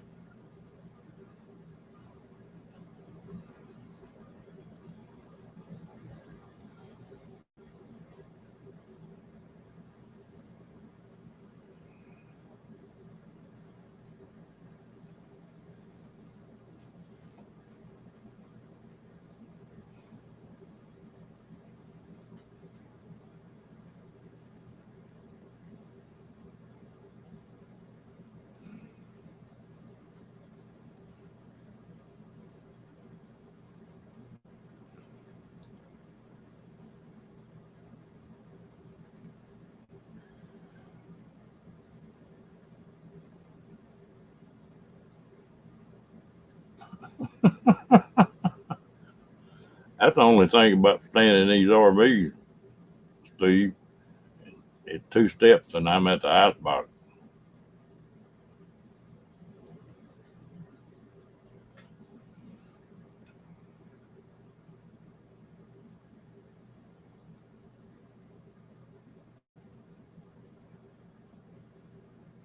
You can't say it that many times, Nate.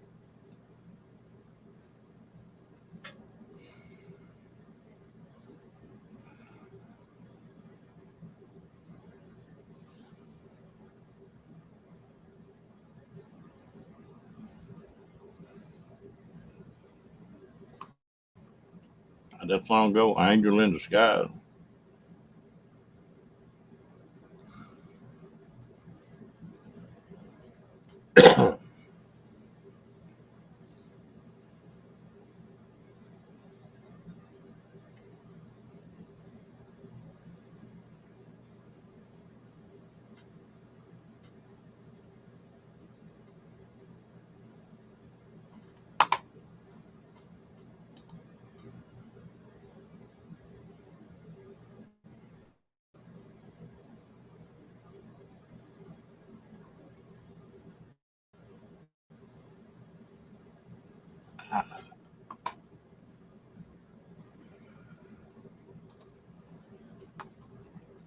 I need to get up and dance a jig. I actually hit 460 subs. I didn't think I was ever gonna get 60.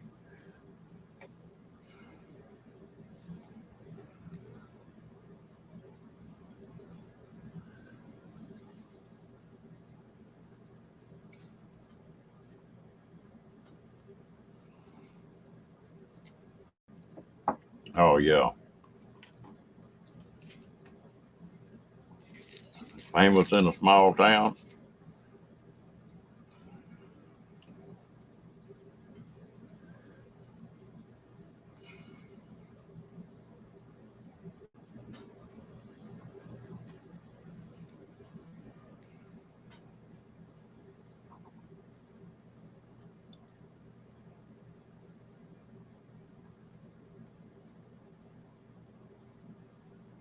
Yeah.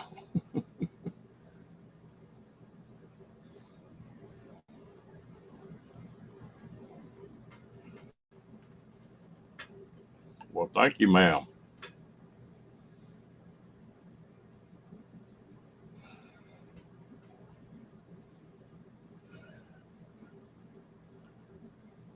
It's a pretty good bunch of folks in there, except Nate. You got to watch him.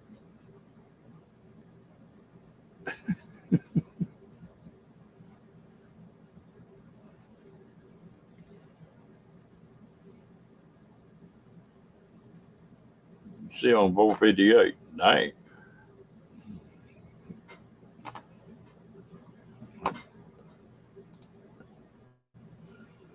Yeah, they got 460 on this one.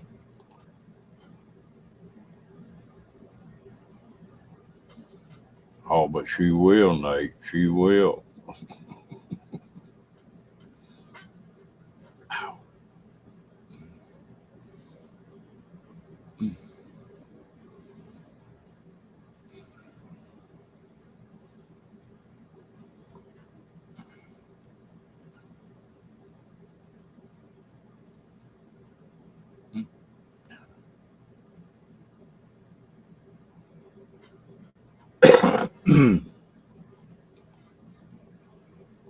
I'd be like one fella that was on here. He had like 400 subs, and the next day he had 2,500 subs. He had 14 people in his live.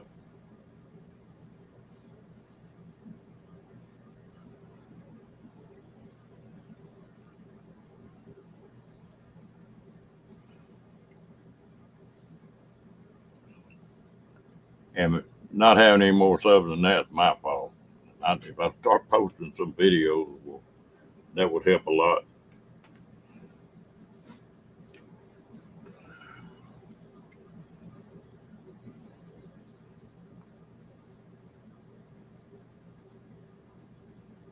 Yeah, you know who I'm talking about, don't you, Diane?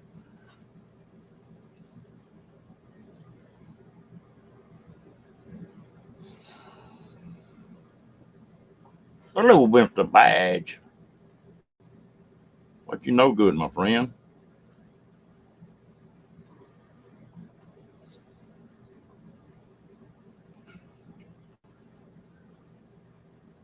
Damn, Nate's an angel and Badge is an angel. Y'all come in strange damn packages, is all I got to say.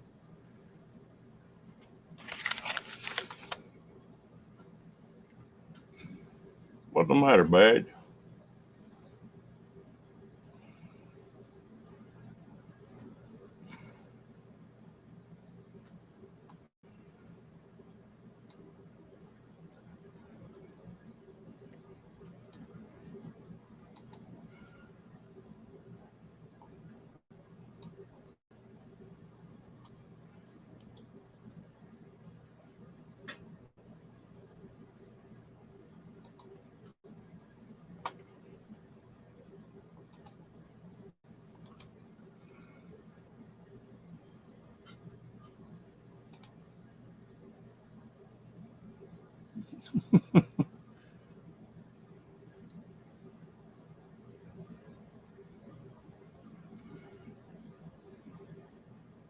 $900K. Woo.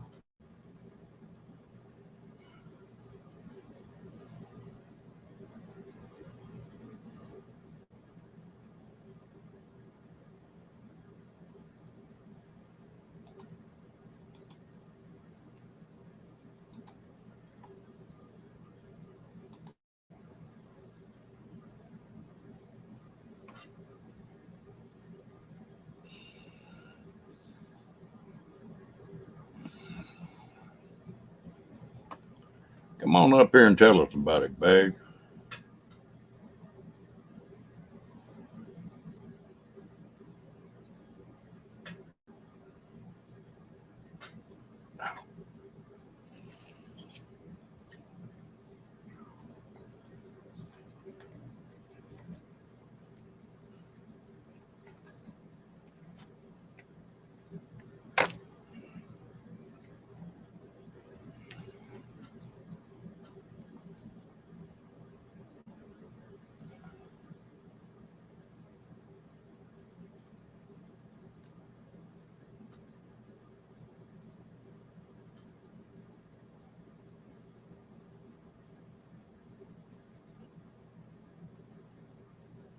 Rebecca, what part of the country you from, gal?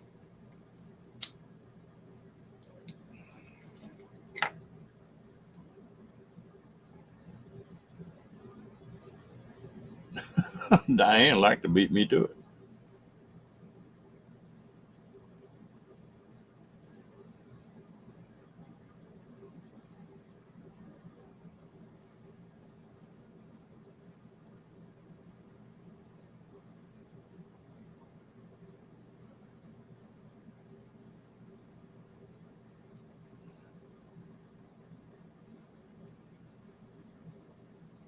You having trouble coming in the room, Bag?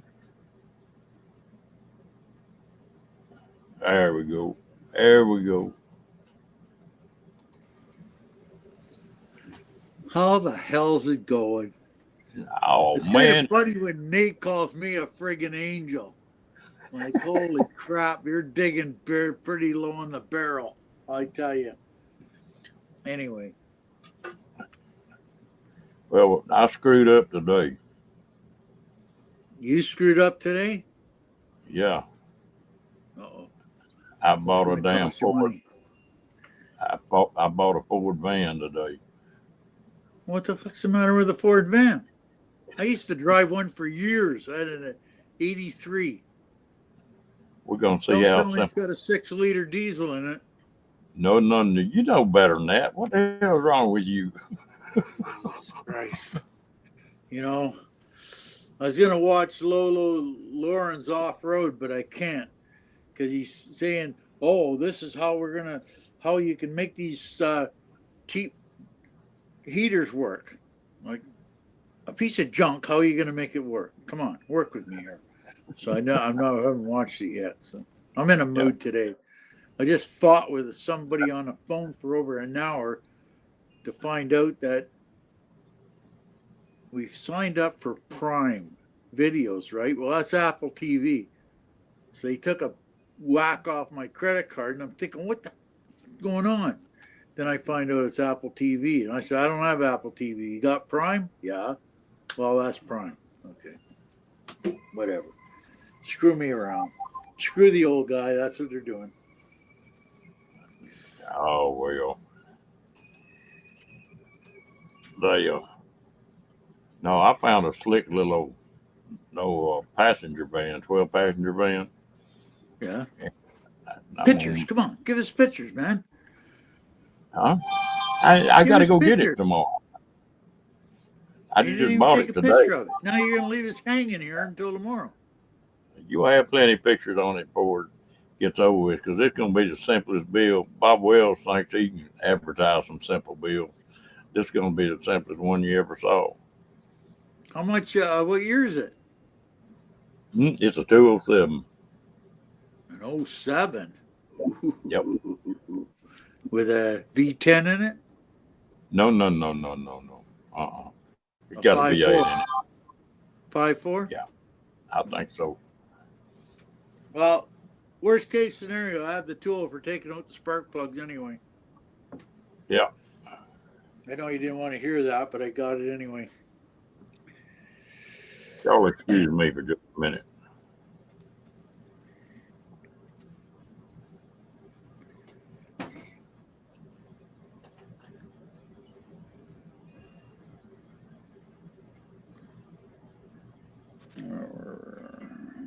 Okay. I'm trying to watch these. I never watch the damn chat, right? I always just, because when you're on StreamYard, you can't watch the chat, right? So, but then everybody asks all these questions and I don't answer them because they think I'm stuck up and don't want to talk to them. When in fact, I'm not even watching the chat. So, yeah. Bitch, I'm on bitch, my bitch, iPad. bitch, bitch. I know. I'm in a bitch mood today, boy. I'll tell you. I'm in a bitch mood. I tell you. If I had a broom, I could make that sucker run today, I'll tell you. Oh, well. Oh, speaking of pieces of shit and getting them running, I got Gina's heater finally working. The fuel filter broke off and it give it a code E10, which is got no fuel. So I get it all fixed up anyway. So, But you know, them cheap heaters, I bought one of them and they work good. After you do everything that you said do to them. are we talking about the same thing here? Yeah. You know, I'm just putting this into reality. Now Gina bought this cheap. Like I got it. I'll buy it. They're cheap, and they don't cost much. But the problem is you know everybody says they're cheap, and when they work just fine. That's exactly true when they work. Now Gina's bought hers, and I had that thing apart 5 times now. The thing won't work more than a month, and if something craps out in it, a glow plug or a fuel pump or something like that. And this is the thing that gets me. And like even Chrome, I got on the Chrome about him, and I said, "Don't do it. Go buy a Webasto. Save your money. Buy a Webasto, and everything will be good." No. He goes and buys them cheap Chinese crap. How many's he got? He's got 6 of the damn things, and none of them work. 6. He's 6 hard of the to damn spend. things. Like Jesus, Murphy, man, are you paying Let, attention? let me ask you something. On that's that stretch van.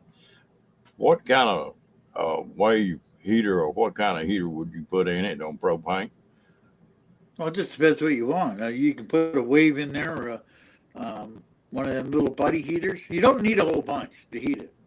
I don't like them damn buddy heaters. I had too much I trouble know putting them. the problem with the good thing about it is the wave. You can't hear it. The buddy, it's got that hissing noise all the time. When Paula was down, she was telling me. I says, "What? The hissing noise?" And when you listen to it, you can hear it. And then you got the cheap Japanese crap, and all you hear is that toot toot toot toot toot toot toot all night, right? The pump. So I don't know. The best one is something that doesn't have power, which is like a catalytic heater, like a wave or a little buddy or something like that. So, Well, you know as bad as I hate diesel as bad as you do, especially the no, smell of it. no, no. I love diesel. You know how much money I made off diesel? I made millions of dollars off diesel. I love diesels as long as I don't own them. Yeah. But now, like a diesel heater, if you didn't have to put diesel in it, I might be tempted. Exactly. Everybody goes on our case about why the hell would you buy a gas truck? Why buy a diesel? It's got more power. It's got everything. Yeah, go fix the damn thing and then come back and tell me. Like, you take any of them. You pick anybody's name that you got. Anybody. Chrome, Paula, Gina, any of them. Pick them. One that's got a diesel, and I'll guarantee you they've put more money in fixing the piece of shit than what they paid to buy it. Because that's just what they do. I sit up there when we were pulling them trailers. They had 2,500 drivers up there, and so you had the Duramax, you had the 604, and then you had the Dodge. What was it, a 5.3 or something like that? Yeah. And the Fords just they broke down the biggest part of the time, and the Chevrolets are just about as bad. The Duramax, I think they've helped them a whole lot now, but most of the time the old Dodgers just keep running. Yeah, but even like I said millions of times, it doesn't matter what they are; they all have issues. Like even the Dodge diesel had an issue. Like the 06s, 07s, they put them in with the wrong rings in them, and the rings would touch each other. And then it'd take like 100 some thousand before they finally crap out. But then after you rebuild them, enough. But then on the other hand, I know people with 12 valve. I know at least 10 12 valves that got well over 1 million miles on them. Never been apart. Well, I had one of the last good diesels. I had a 204. And, fives when they went to jacking them up. Yeah.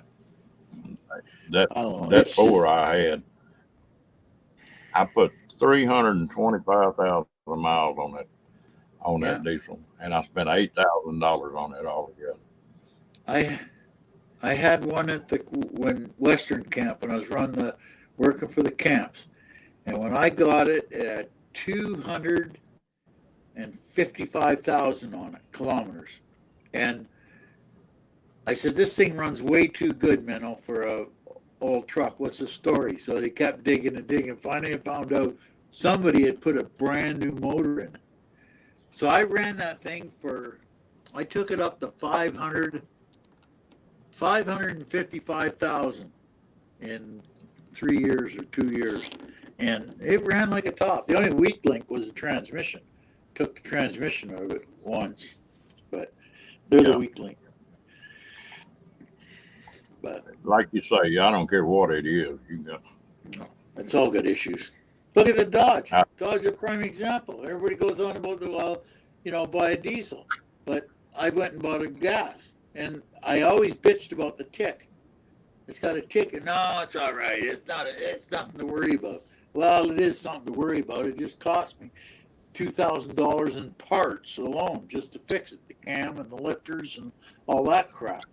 But that's all I've done to it, really, in maintenance, ordinary maintenance. I haven't done nothing. And this thing, like, everybody goes on, like, I never even told anybody this. You're the first one to hear it. So turn the volume down so nobody else can hear it. Is we got 9 miles a gallon coming down from Alberta. That's not bad. I tell you what, that's one thing that's going to hurt me. I'm used to that motorcycle that gets 70 miles a gallon. I don't believe this man to get that.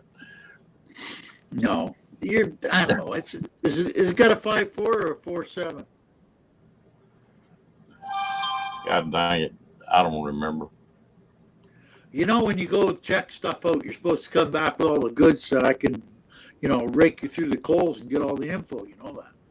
Well, the paperwork's outside in the motorcycle, and it's cold and wet out there, and I ain't going to go look. But anyway, it's mañana. They're all. I don't know the biggest thing with the 5.4. Now I find out that what they're doing is instead of fixing the problem, they're going in with a tuner and turning off the phasers because they got cam phasers to get super good gas mileage, right? But I don't know. Yep, that van will probably.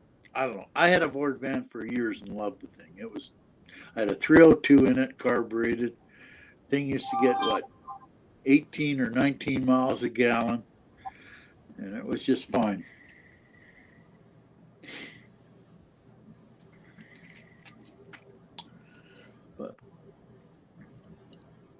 But it's just amazing, like the diesels. It's just so expensive to get them fixed, even to change oil. I change oil for $60. A diesel, you're looking at $200. Al, I got a butt in here. My grandson just got out of surgery.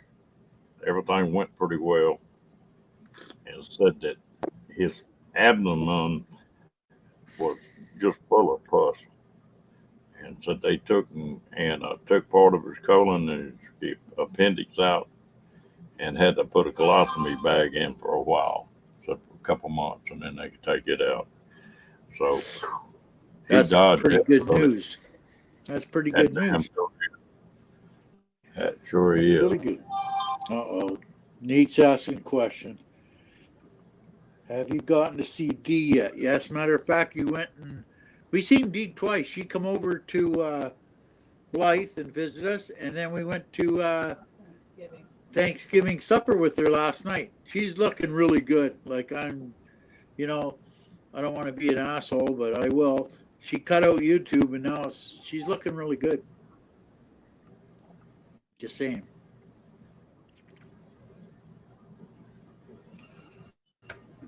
That's a lucky Yeah. kid. How'd they go over and what did they do? Fix your propane line, yeah. Cheap Chinese shit, I tell you. Boys, oh boys, oh boys. Every time I turn around, it's cheap Chinese shit.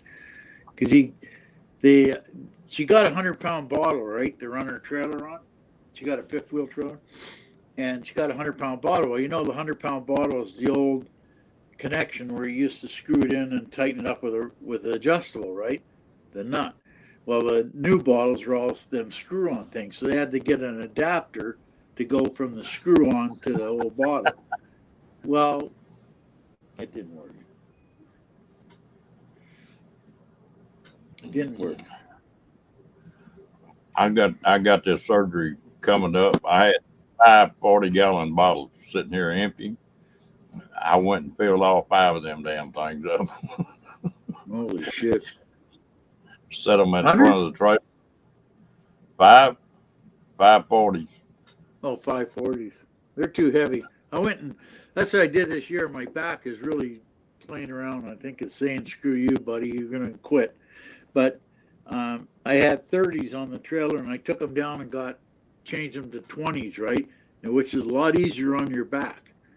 And you know the thing I found out? The price of propane doesn't matter. It's the same price if you get a 30, 20, or a 40.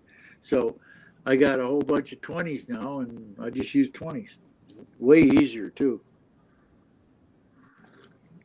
Well, I filled all these bottles up, put 2 on the trailer that were full, and put 3 beside it that I could just change the hose off. Because for like 6 weeks after I had that damn surgery, I can't pick up over 10 pounds. Yeah. So, wow. I said, you don't want it up where I don't want to. You don't want to lift shit. I'll tell you, you don't want to lift. You don't even want to lift 10 pounds because you can hurt yourself real bad. So what you need to do is when you get the operation, is get somebody that you can call to give you a hand to pick up that. You don't want to lift nothing. Believe me, you don't. Oh, we ain't gonna do this twice. I'm gonna behave on this one, and that's gonna be hard to do. I know it's hard to do, but you have to do it. I did when the prostate thing. I had to do it, and it's tough because you're used to doing it all the time, and then you're not allowed to do it. And yeah, you can get screwed up pretty good. I tell you what, I already have plenty of videos put out. I've got about 15 videos sitting there. Why you gonna? Well, you can turn the television on. You can turn the computer on. That won't hurt your back or anything. No. And just have a picture up there. Like just put a picture up, like a green screen. A picture. Yeah. Steve will tell you. You know, get a picture of some real hot looking thing and put her on the screen and talk behind it. Steve will tell you how to do that. And stretch the stitches, hell. Yeah.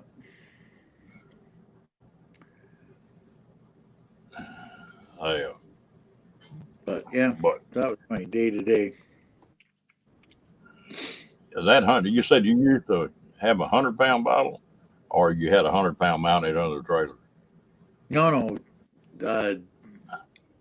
Dee bought a 100-pound bottle to put her on her trailer, right? Because she had to take these.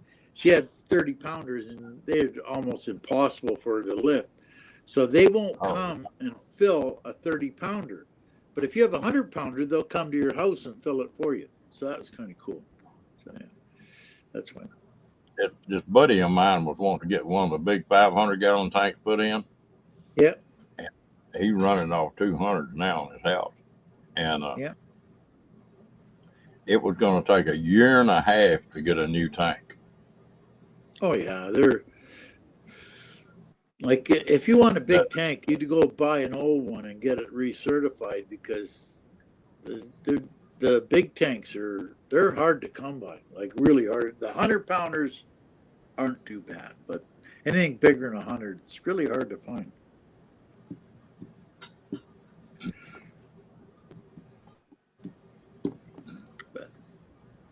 Hey, Diane, what are you picking on me for? Damn.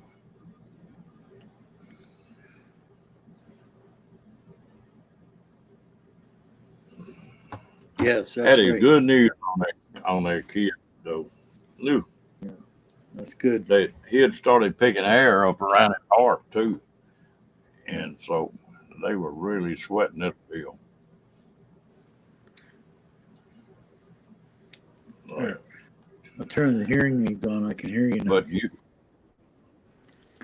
you talking about lifting them bottles and stuff. That was one thing that made my mind up about this van. Is I maybe here in the next week I can get a bed rigged up in it, and then I've got enough camping gear that I don't have to build anything else. Yeah, I got enough that I go to Ironwood. And so, see, the thing that gets me is that people. This is you can relate to this because I know what you think. You think the same as I do. The thing is that these people, they try to rethink the box. Like, you bought that van, and it's probably got a rear heater in it. All you have to do is start the van, and you can have heat in it in no time, right? And for the amount that it costs to run that van, it's probably in the long run going to be a lot cheaper than putting in a propane tank and all the crap and a heater and all that shit. Because by the time you put a propane heater in there, you're looking at a couple $100-$300. Well, you can buy a lot of gas for $300. yeah. Well, my deal on that, I do not like to get cold. No, And then and I've got heaters, yeah, but they're not like that. They're not the catalytic heater. no. And the my but the other problem with propane is it puts moisture in the air. So when you burn it, you'll get moisture in the trailer, right? That's why they put the other one, like the cheap Chinese crap. But if you went and bought a real good Webasto or something, or if you're going to put a Chinese one, buy 3 of them, and then just it's cheap power, or heat. But the thing is, I don't know how dependable it is, but at least it'll blow heat, and you have 3 of them, so you can switch them up pretty quick. Well, like I say, now that's one thing about me. I'm gonna stay cool and I'm gonna stay warm. And so, yeah, well, I don't know. Maybe if you can find it, if you go on and find it. See, the thing about Webasto's and Esparts, they don't really screw up. The only problem you have with it is guys butchering the wiring harness or something like that. But usually, like say for instance, you go buy a brand new one for like $1,200, you'll never touch the thing ever. And if you buy a Chinese one for $200, you'll have to have 3 of them. So that's what, $900. There's $600. No, it's just one. And if you run a Chinese heater for more than 3 years, you're going to have more than a Webasto's worth into it anyway. So you might as well suck the bullet and go and buy a Webasto right off the hop. Well, you think, you can't get a wave up there, can you? No, but you can get waves down south. Yeah. I sort a wave 3 will probably do everything I wanted to do. Yeah, wave threes. Yeah, the wave we had a wave 3, and we had a wave. Well, we had the wave 8, and we had the wave 3, and we had a 6 too. I think we had a 6 at one time, and they're idiot proof. Like you just light them and they just burn and burn and burn, and they burn nothing for propane. That's the thing about it. And if you get a good wall that you can put it on, that's not going to burn nothing or catch anything on fire, that's the way to go, because they're idiot proof. Like they're totally idiot proof. Like they just Well, go and go and go. here's what I got in my head on it is that I think I'm probably going to buy a wave before it's over with, Yeah. and put a snap connector on it. When I'm at my home base in this other trailer, I'll just take and unsnap that thing and bring it in here and put it in my big trailer and use it Funny in you it. And when I mentioned. get ready to hit the road, well, I'll unsnap it and put it back in a van. Well, it's funny you mentioned that, because when we first started the wave, we didn't know what it. Like I knew what a wave, like a catalytic heater. We used to use them in the trailers, the 53-foot trailers, all the time to keep the cargo warm when they're going up north, right? But these are like, I don't know, 24 by 36 inches, great big ones, right? And they work awesome. Like they just worked awesome. So the guy said, "Oh, the wave's the same thing." And we'll try it. So what I did was the wave 3 is I brought it in here in the trailer, and on the side wall you got the barbecue connection, right? Well, ours comes through from the outside into the inside, and I pulled it inside, clipped it on the heater, and it worked just fine. We did that for a long time. It worked great. And then I permanently mounted the 8 up against the wall. I don't think you've seen the Wave 8. No, I've read about them, but I think that's way too damn much heater for anything. Oh, it's huge. It's like 9,000 BTU. That thing will keep this trailer probably 55, 60 degrees at 40 below. So, Ooh, I ain't gonna. The only thing you'll see of me at 40 below badge will be my butt, because I'll have to be headed south. yeah. Yeah. Oh, who's that? I get him. I think this is Greg, right? Tim for exploring? Or time for exploring. That's Greg, right? Yeah. Yeah. He's a good guy. I met him down in Ironwood. He's an awesome guy. I like his van. I like his box truck. It's really nice. It's kind of cool. Did a nice job on it. But he helped Steve with that Ironwood thing, right?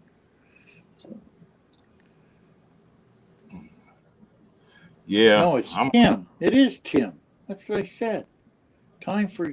I get him mixed up. I get him mixed up with somebody else, Greg and Tim. I get them mixed up all the time. Yeah, I can't keep it straight. Yeah, Tim.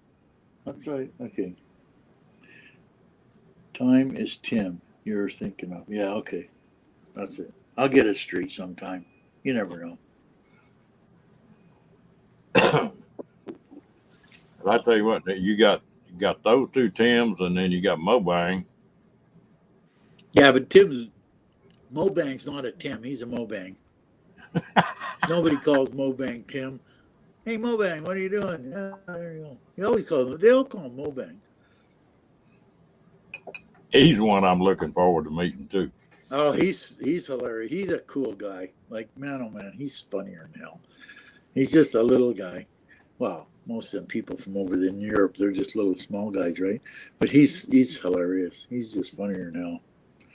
He's exactly what you see on the videos. He's exactly the same. Exactly. I've talked to him on the phone a few times and on here, and we were, he was born in Vietnam. Yeah, I know. Yeah. And a lot of the places he was at in Vietnam, I was there too, about the same time. Yeah. And so I'll enjoy spending some stories with him.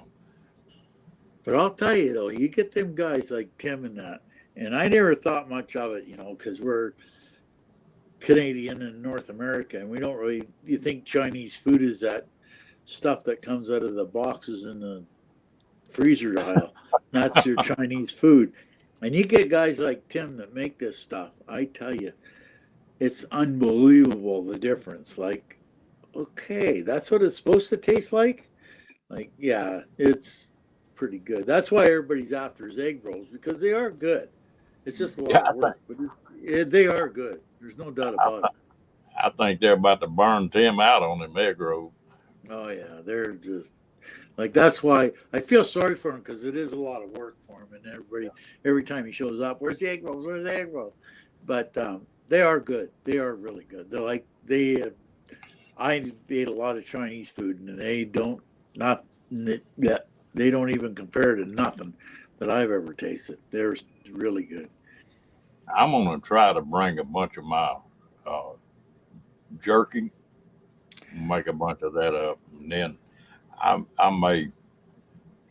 I don't know how many to do. I'm thinking about making 4 or 5 racks of ribs and Really, barbecue them and bringing them. ribs? You're from Texas, buddy. That's like the die for, isn't it? Yep. Yeah.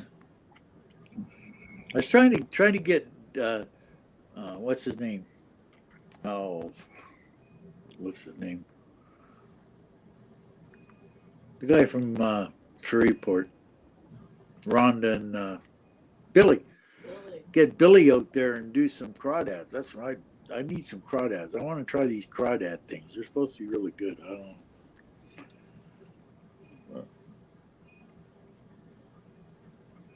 Oh yeah, Tim Like, makes that chili. I love chili. I'm not too spicy chili, but chili's good. yeah, I like chili too, as long as you leave the damn beans out of them. Oh, you and your beans. Beans are good. Beans are the musical fruit. They're good. Keep you regular, buddy. You need that. Like,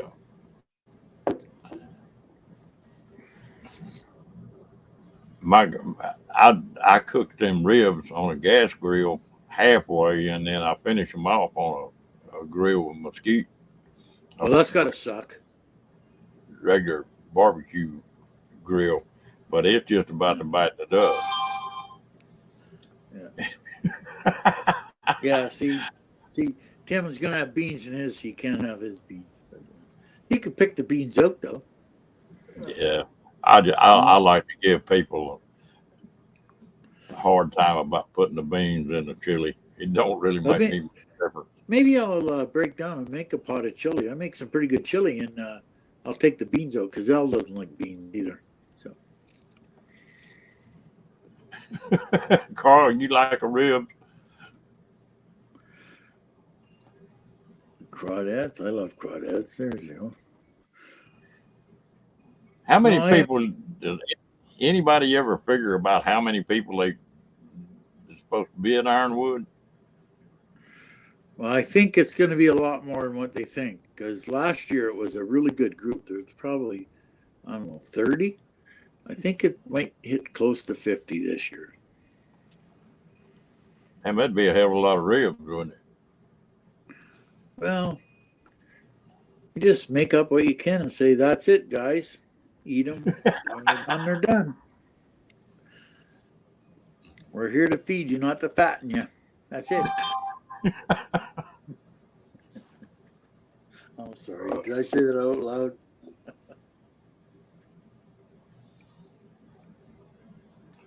I don't even know where the hell. Just a minute. I'll be right back.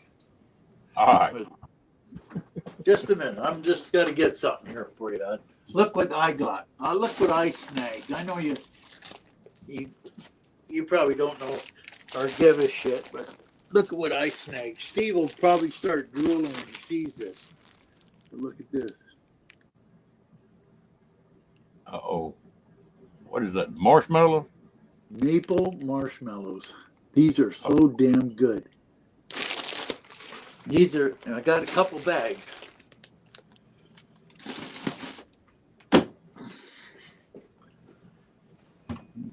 I promised Steve I'd bring some back this year, so I did. But, Well, and we're gonna have to get on Nate back too. Paula ain't coming down here this year. He should have had to bring some moose milk down here. geez, I never even thought of moose milk. I could have brought some of that. Never even thought of it. But then it wouldn't be the same. Paula's got to bring that. That's the policy. Yeah. I took 4 jugs of it one time. So.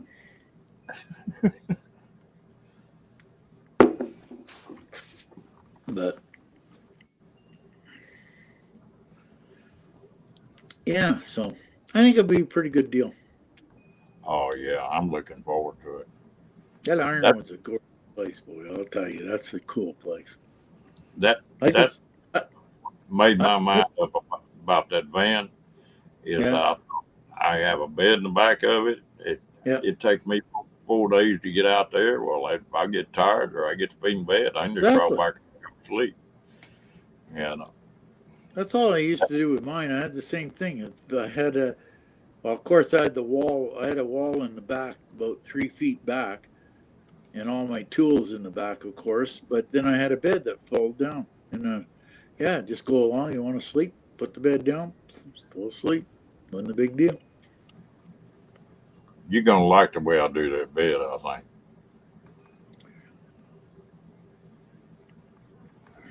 Yeah. So, but no, it's that's a pretty cool place at Ironwood. You'll like that place. It's pretty neat. Yeah, I tell you what, I probably like it better than Quartzsite or Yuma. There's a lot of damn folks there. Oh, Jesus, don't get me going on Quartzsite, will you? Jesus, no. I've been coming down here since 2017, and I do not see the attraction in Quartzsite. Nothing. I don't see it. I don't know what the hell it is. I don't even get Elle going on it because she calls it a truck stop. Is all it is. So, but it's just I don't know. I don't see what the attraction is. Like there's a lot nicer places like Havasu, even Parker's nicer than Quartzsite, and Yuma. Yeah, There I don't know. a couple of things I want to do. One of them is that bar we're talking about. Is I want to go to it. Oh, the desert bar. That's pretty cool. Because it's out in the middle of hell nowhere, and it's got. I guess there's 2 of them now. There's one up by Havasu Heights. There's one up there, and there's one down by Parker. So yeah, they're only open on the weekends. I want to make those. Last time I was there, I left during the week. They were closed, and I want to make those 2. Yeah. And I don't know. I really not too much more around Quartzsite. If Dia and them are at Ironwood, that'd be the only reason I go on the Quartzsite would be CD. Oh, it's always worth it to go see D. Like D's in Quartzsite, but it's always worth to go see D. She's such a great person. It's just so much fun. I like going to see her. But yeah, I don't know. I don't know what the attraction is. I really don't. But Well, they get a lot of people there. The LOT, my deal in Quartzsite, I was looking for a different trailer, and you can look at a lot of damn RVs while you're there if you want to do that. You go up into Havasu. Havasu, I swear to God, Ron, Havasu has got every trailer, boat trailer, toy box, everything that has ever been built is in Havasu. I swear to God, they got every possible combination you can think of. Really? Oh yeah, they got tons of trailers up there. It's unbelievable, just unbelievable. Carol, you have a good night.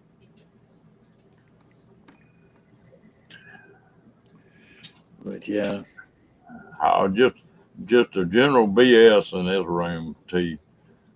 Just a bunch of pretty good folks, and then there's Nate, but we put up with him. we're picking on all the all the people, all the peoples.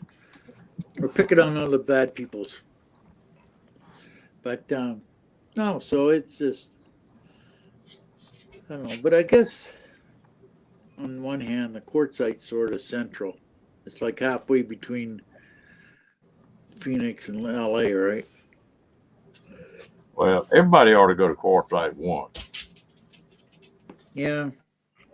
And We've stayed there once, but like you get over into like where Jane is over in La Posa South and that.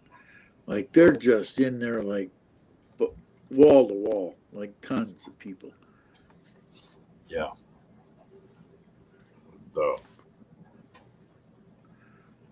and that now you can find about anything you want in that big tent if you're looking for something, you know. Yeah. But Well, the good thing about the big tent is it's not up my alley because I don't need to buy anything or get any.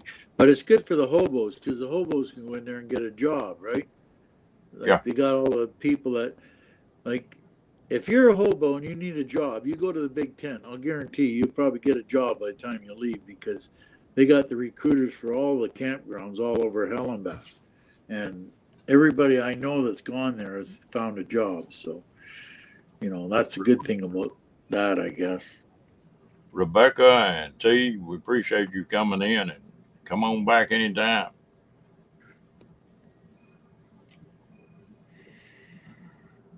I tell you what, it's it amazes me. I've been through Quartzsite a half a dozen times when I was pulling them trailers, in the summertime, and there ain't nothing there.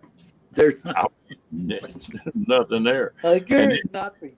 Like, when we leave in April or the end of March, it's just about a ghost town. It's just about a ghost town. And if you come in, like even this year, we come down fairly early, well, earlier than we usually do, and it was not that busy right off the hop. Like Al figures it'll get real busy here after Thanksgiving, so next week it'll probably get real busy.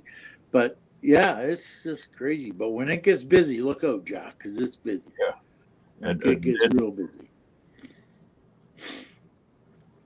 yeah. Well, Bill, that economic refugees, him Yeah, and his wife, they they worked the tent last year, and they're gonna do it again this year.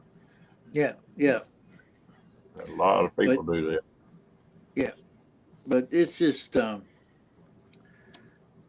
it's I don't know. It's like everything else. The RTR is the same way. The RTR is made for the people that just got into it and get them familiarized with it. I think Jane's going over to it. I talked her into going over there and check it out because she'd never been down here before. So it's probably a good thing to go over and check it out. Like for the Oh yeah, old crusty bastards like us, we don't need to go because they don't like it we've when been. you stand there and tell people how to do stuff. So yeah, Well, I tell you what, it's like a lot of things. One time is enough, and I'm yeah, not a crowd person anyway. So no, no. But see, about the that's the only thing. Like that's the thing about quartzite that people do not understand is they'll go into quartzite and they'll say, "Yeah, it's busy. It's busy. It's not that crazy, but it's busy." But when that big tent and the RV shows on, there is probably close to 1 million people around that area. It's they crazy. said they claim that there were 3 million people came to Yeah, Quartzsite last year. yeah. But that last year, the year of COVID in 1920, there was what they say. There was 2.5 million people around Quartzsite camping. 2.5 million. It's just crazy. Like, and the funny part about it is you look at Quartzsite, and it's just a little. It's not even a town, but it's a little town. And when them people come in for the winter, they just put everything right to the max. Their water, their sewer, and their garbage. They just put it right to the max because the little town like that is not made like even think of Waco, going into Waco and putting 1 million people in there for 2 months. It's not set up for that stuff, and that's the problem they got. And that's the thing about the um, which really works good on the BLM, what people don't get. They just think they're a bunch of communist government people trying to get your information. And that's why they take the information. That's why they want you to sign in at these campsites and that, is that they can get numbers to go back and say, look at this, we got 150,000 or we had 250,000. I know they did it one year. I can't remember if it was the last year or the 2 years ago. They did it, and they said they wanted everybody to sign up so that they could get a number so that they could go back to BLM and say, well, this is how many people we got. Well, in the first month of November, they had, 300 and some thousand signed up just around Quartzsite and Ehrenberg and that. Yeah. It's amazing how many people are out here. But see, that's the Roy, thing. Like Roy said that they already had more people this year than they had last year. You know, it's you wait. Like sign you in. wait, Roy. You think it's busy, and it's true. I was over where Roy is, and it's true. Like La Posa is pretty. La Posa South is quite a bit of people in there, more than the rest of them, right? But you wait until next week, and they'll start flowing in because they usually come in after Thanksgiving, right? And they'll start flowing in, and it'll just get crazy, just crazy. But that's why we stay over in the California side, because all the gun toters won't come over. Yeah. Yeah, I keep forgetting y'all can't tote a gun. No. They, No, California you can't have guns over here. But no. there's guys shooting up the road. I don't know how the hell that works, but okay. I don't know how that works. You're not supposed to have guns, but everybody's shooting. But, and all the signs, all the signs for the LTVA are all shot to hell. They use them for target practice, but yeah, there's no guns in California. No. Yeah. Damn.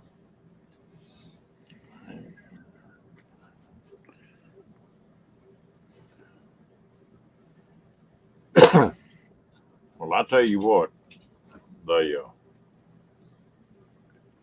it's an experience. Everybody ought to do it at least one time. Oh, the damn claw. What am I toenails doing? It's kind of cool because they got that new sandy dump and water pickup going over at Tyson Wells across the street from La Posa South, right? They haven't got it up and running yet. It's probably supposed to be start up next week or so. It's going to be kind of interesting because, La Posa South, you used to wait for an hour to dump your tanks, and now you should be able to do a lot faster. So, yeah, kind of interesting. But, Yeah, I have too, Tim. The only place that I've been that I just flat wasn't gonna carry guns when I went to Canada. I had a shotgun with me. I could bring it in, but I couldn't bring a pistol. And with Texas license plates, I am gonna take and get checked when I go to that checkpoint. yeah. Yeah, Parker's bad for guns too, but the problem is Maple hates Maple. Max is sort of all right, but he's not. He doesn't. Maple just loses it. She don't like guns at all. At all, not one bit. As soon as she hears a gun, she's hiding. New Mexico, they claim is getting some crazy laws, and that used to be one of the states that you could open carry forever. Yeah, but New Mexico, there's not that many people there either. Not like California or something. Well, I tell you what, I guess it's about time we better shut this damn thing down. Yeah, I said, he's here for 3 hours. Christ, we'll have to send him for a meal or give him a meal kit or something. Yep. Holy crap. But, yeah, it was good to come up and shoot the breeze with you. Oh, yeah. Boy, Jane's having a ball, isn't she? Oh, she's knocking it out of the park. It's kind of funny because her and Richard they're always together, right? And he didn't come down this time because he had to stay back for his brother. And she's doing really good. Like, I gotta admit, she's doing really, really good. And even Simone, that one that came, the other girl that came with us, she says, "Well, I got to go back because she's trying to sell her house or something." So she took off on her own, and she's still almost halfway back there now. She left 2 days ago, so it's not too bad. So, but that's good. But, yeah, Jane's having a ball. She's just having a ball. She's over at well, they used to call it the spot. Now they call it the camp or something. But there's a whole herd of hobos and nomads over there. So it's good because, she gets on you get on YouTube and you see these people, and then, and the thing about Canadians, they're way more appreciative than anybody else because you don't ever think you're going to meet these people, right? So it's kind of neat when you go down there and you put a face to it and all that. Like, it is kind of cool, really. So. Well, that's where Roy is, isn't it? Yeah, she's right over next to Roy. Yeah. That probably would be the only reason I'd go on to, if D is in Ironwood, me going on to Quartzsite or fooling around there would be to go find Roy and them. For the first time, I always say like the first or second time. Like for me, it's not a big deal, but for the people that are here for the first time or second time, it's good to get around. And then you get to meet the people, and it's a whole different ball game when you're sitting on your phone or your computer talking back, and you know who's on the other end, right? Oh, I know them. I met. Then it puts a whole different, angle on it. It's kind of cool, really. And then when, like, you see all these people like D and Tim and all that on YouTube, and then you meet them, and the first thing most people say, he's just like he is on. Yeah, no kidding. Yeah, that's exactly the way they are. But it's kind of fun, really. Well, Mr. Badge, I appreciate you coming up. Yeah, we're gonna see when you get that van. We got to see pictures here. We want to see some pictures. I'll pick it up Monday, and banks and everything were closed today. I couldn't cash a check. Yeah. And then I had to get insurance on it too. So they were going to let me take it without any damn insurance on it. And I said, no, I don't think so. No, you don't want to be doing that. Okay, buddy. It's good talking with you. Good night, Mr. Badge. Hey, buddy. Good night, everybody. I appreciate y'all coming in. Y'all have a great night.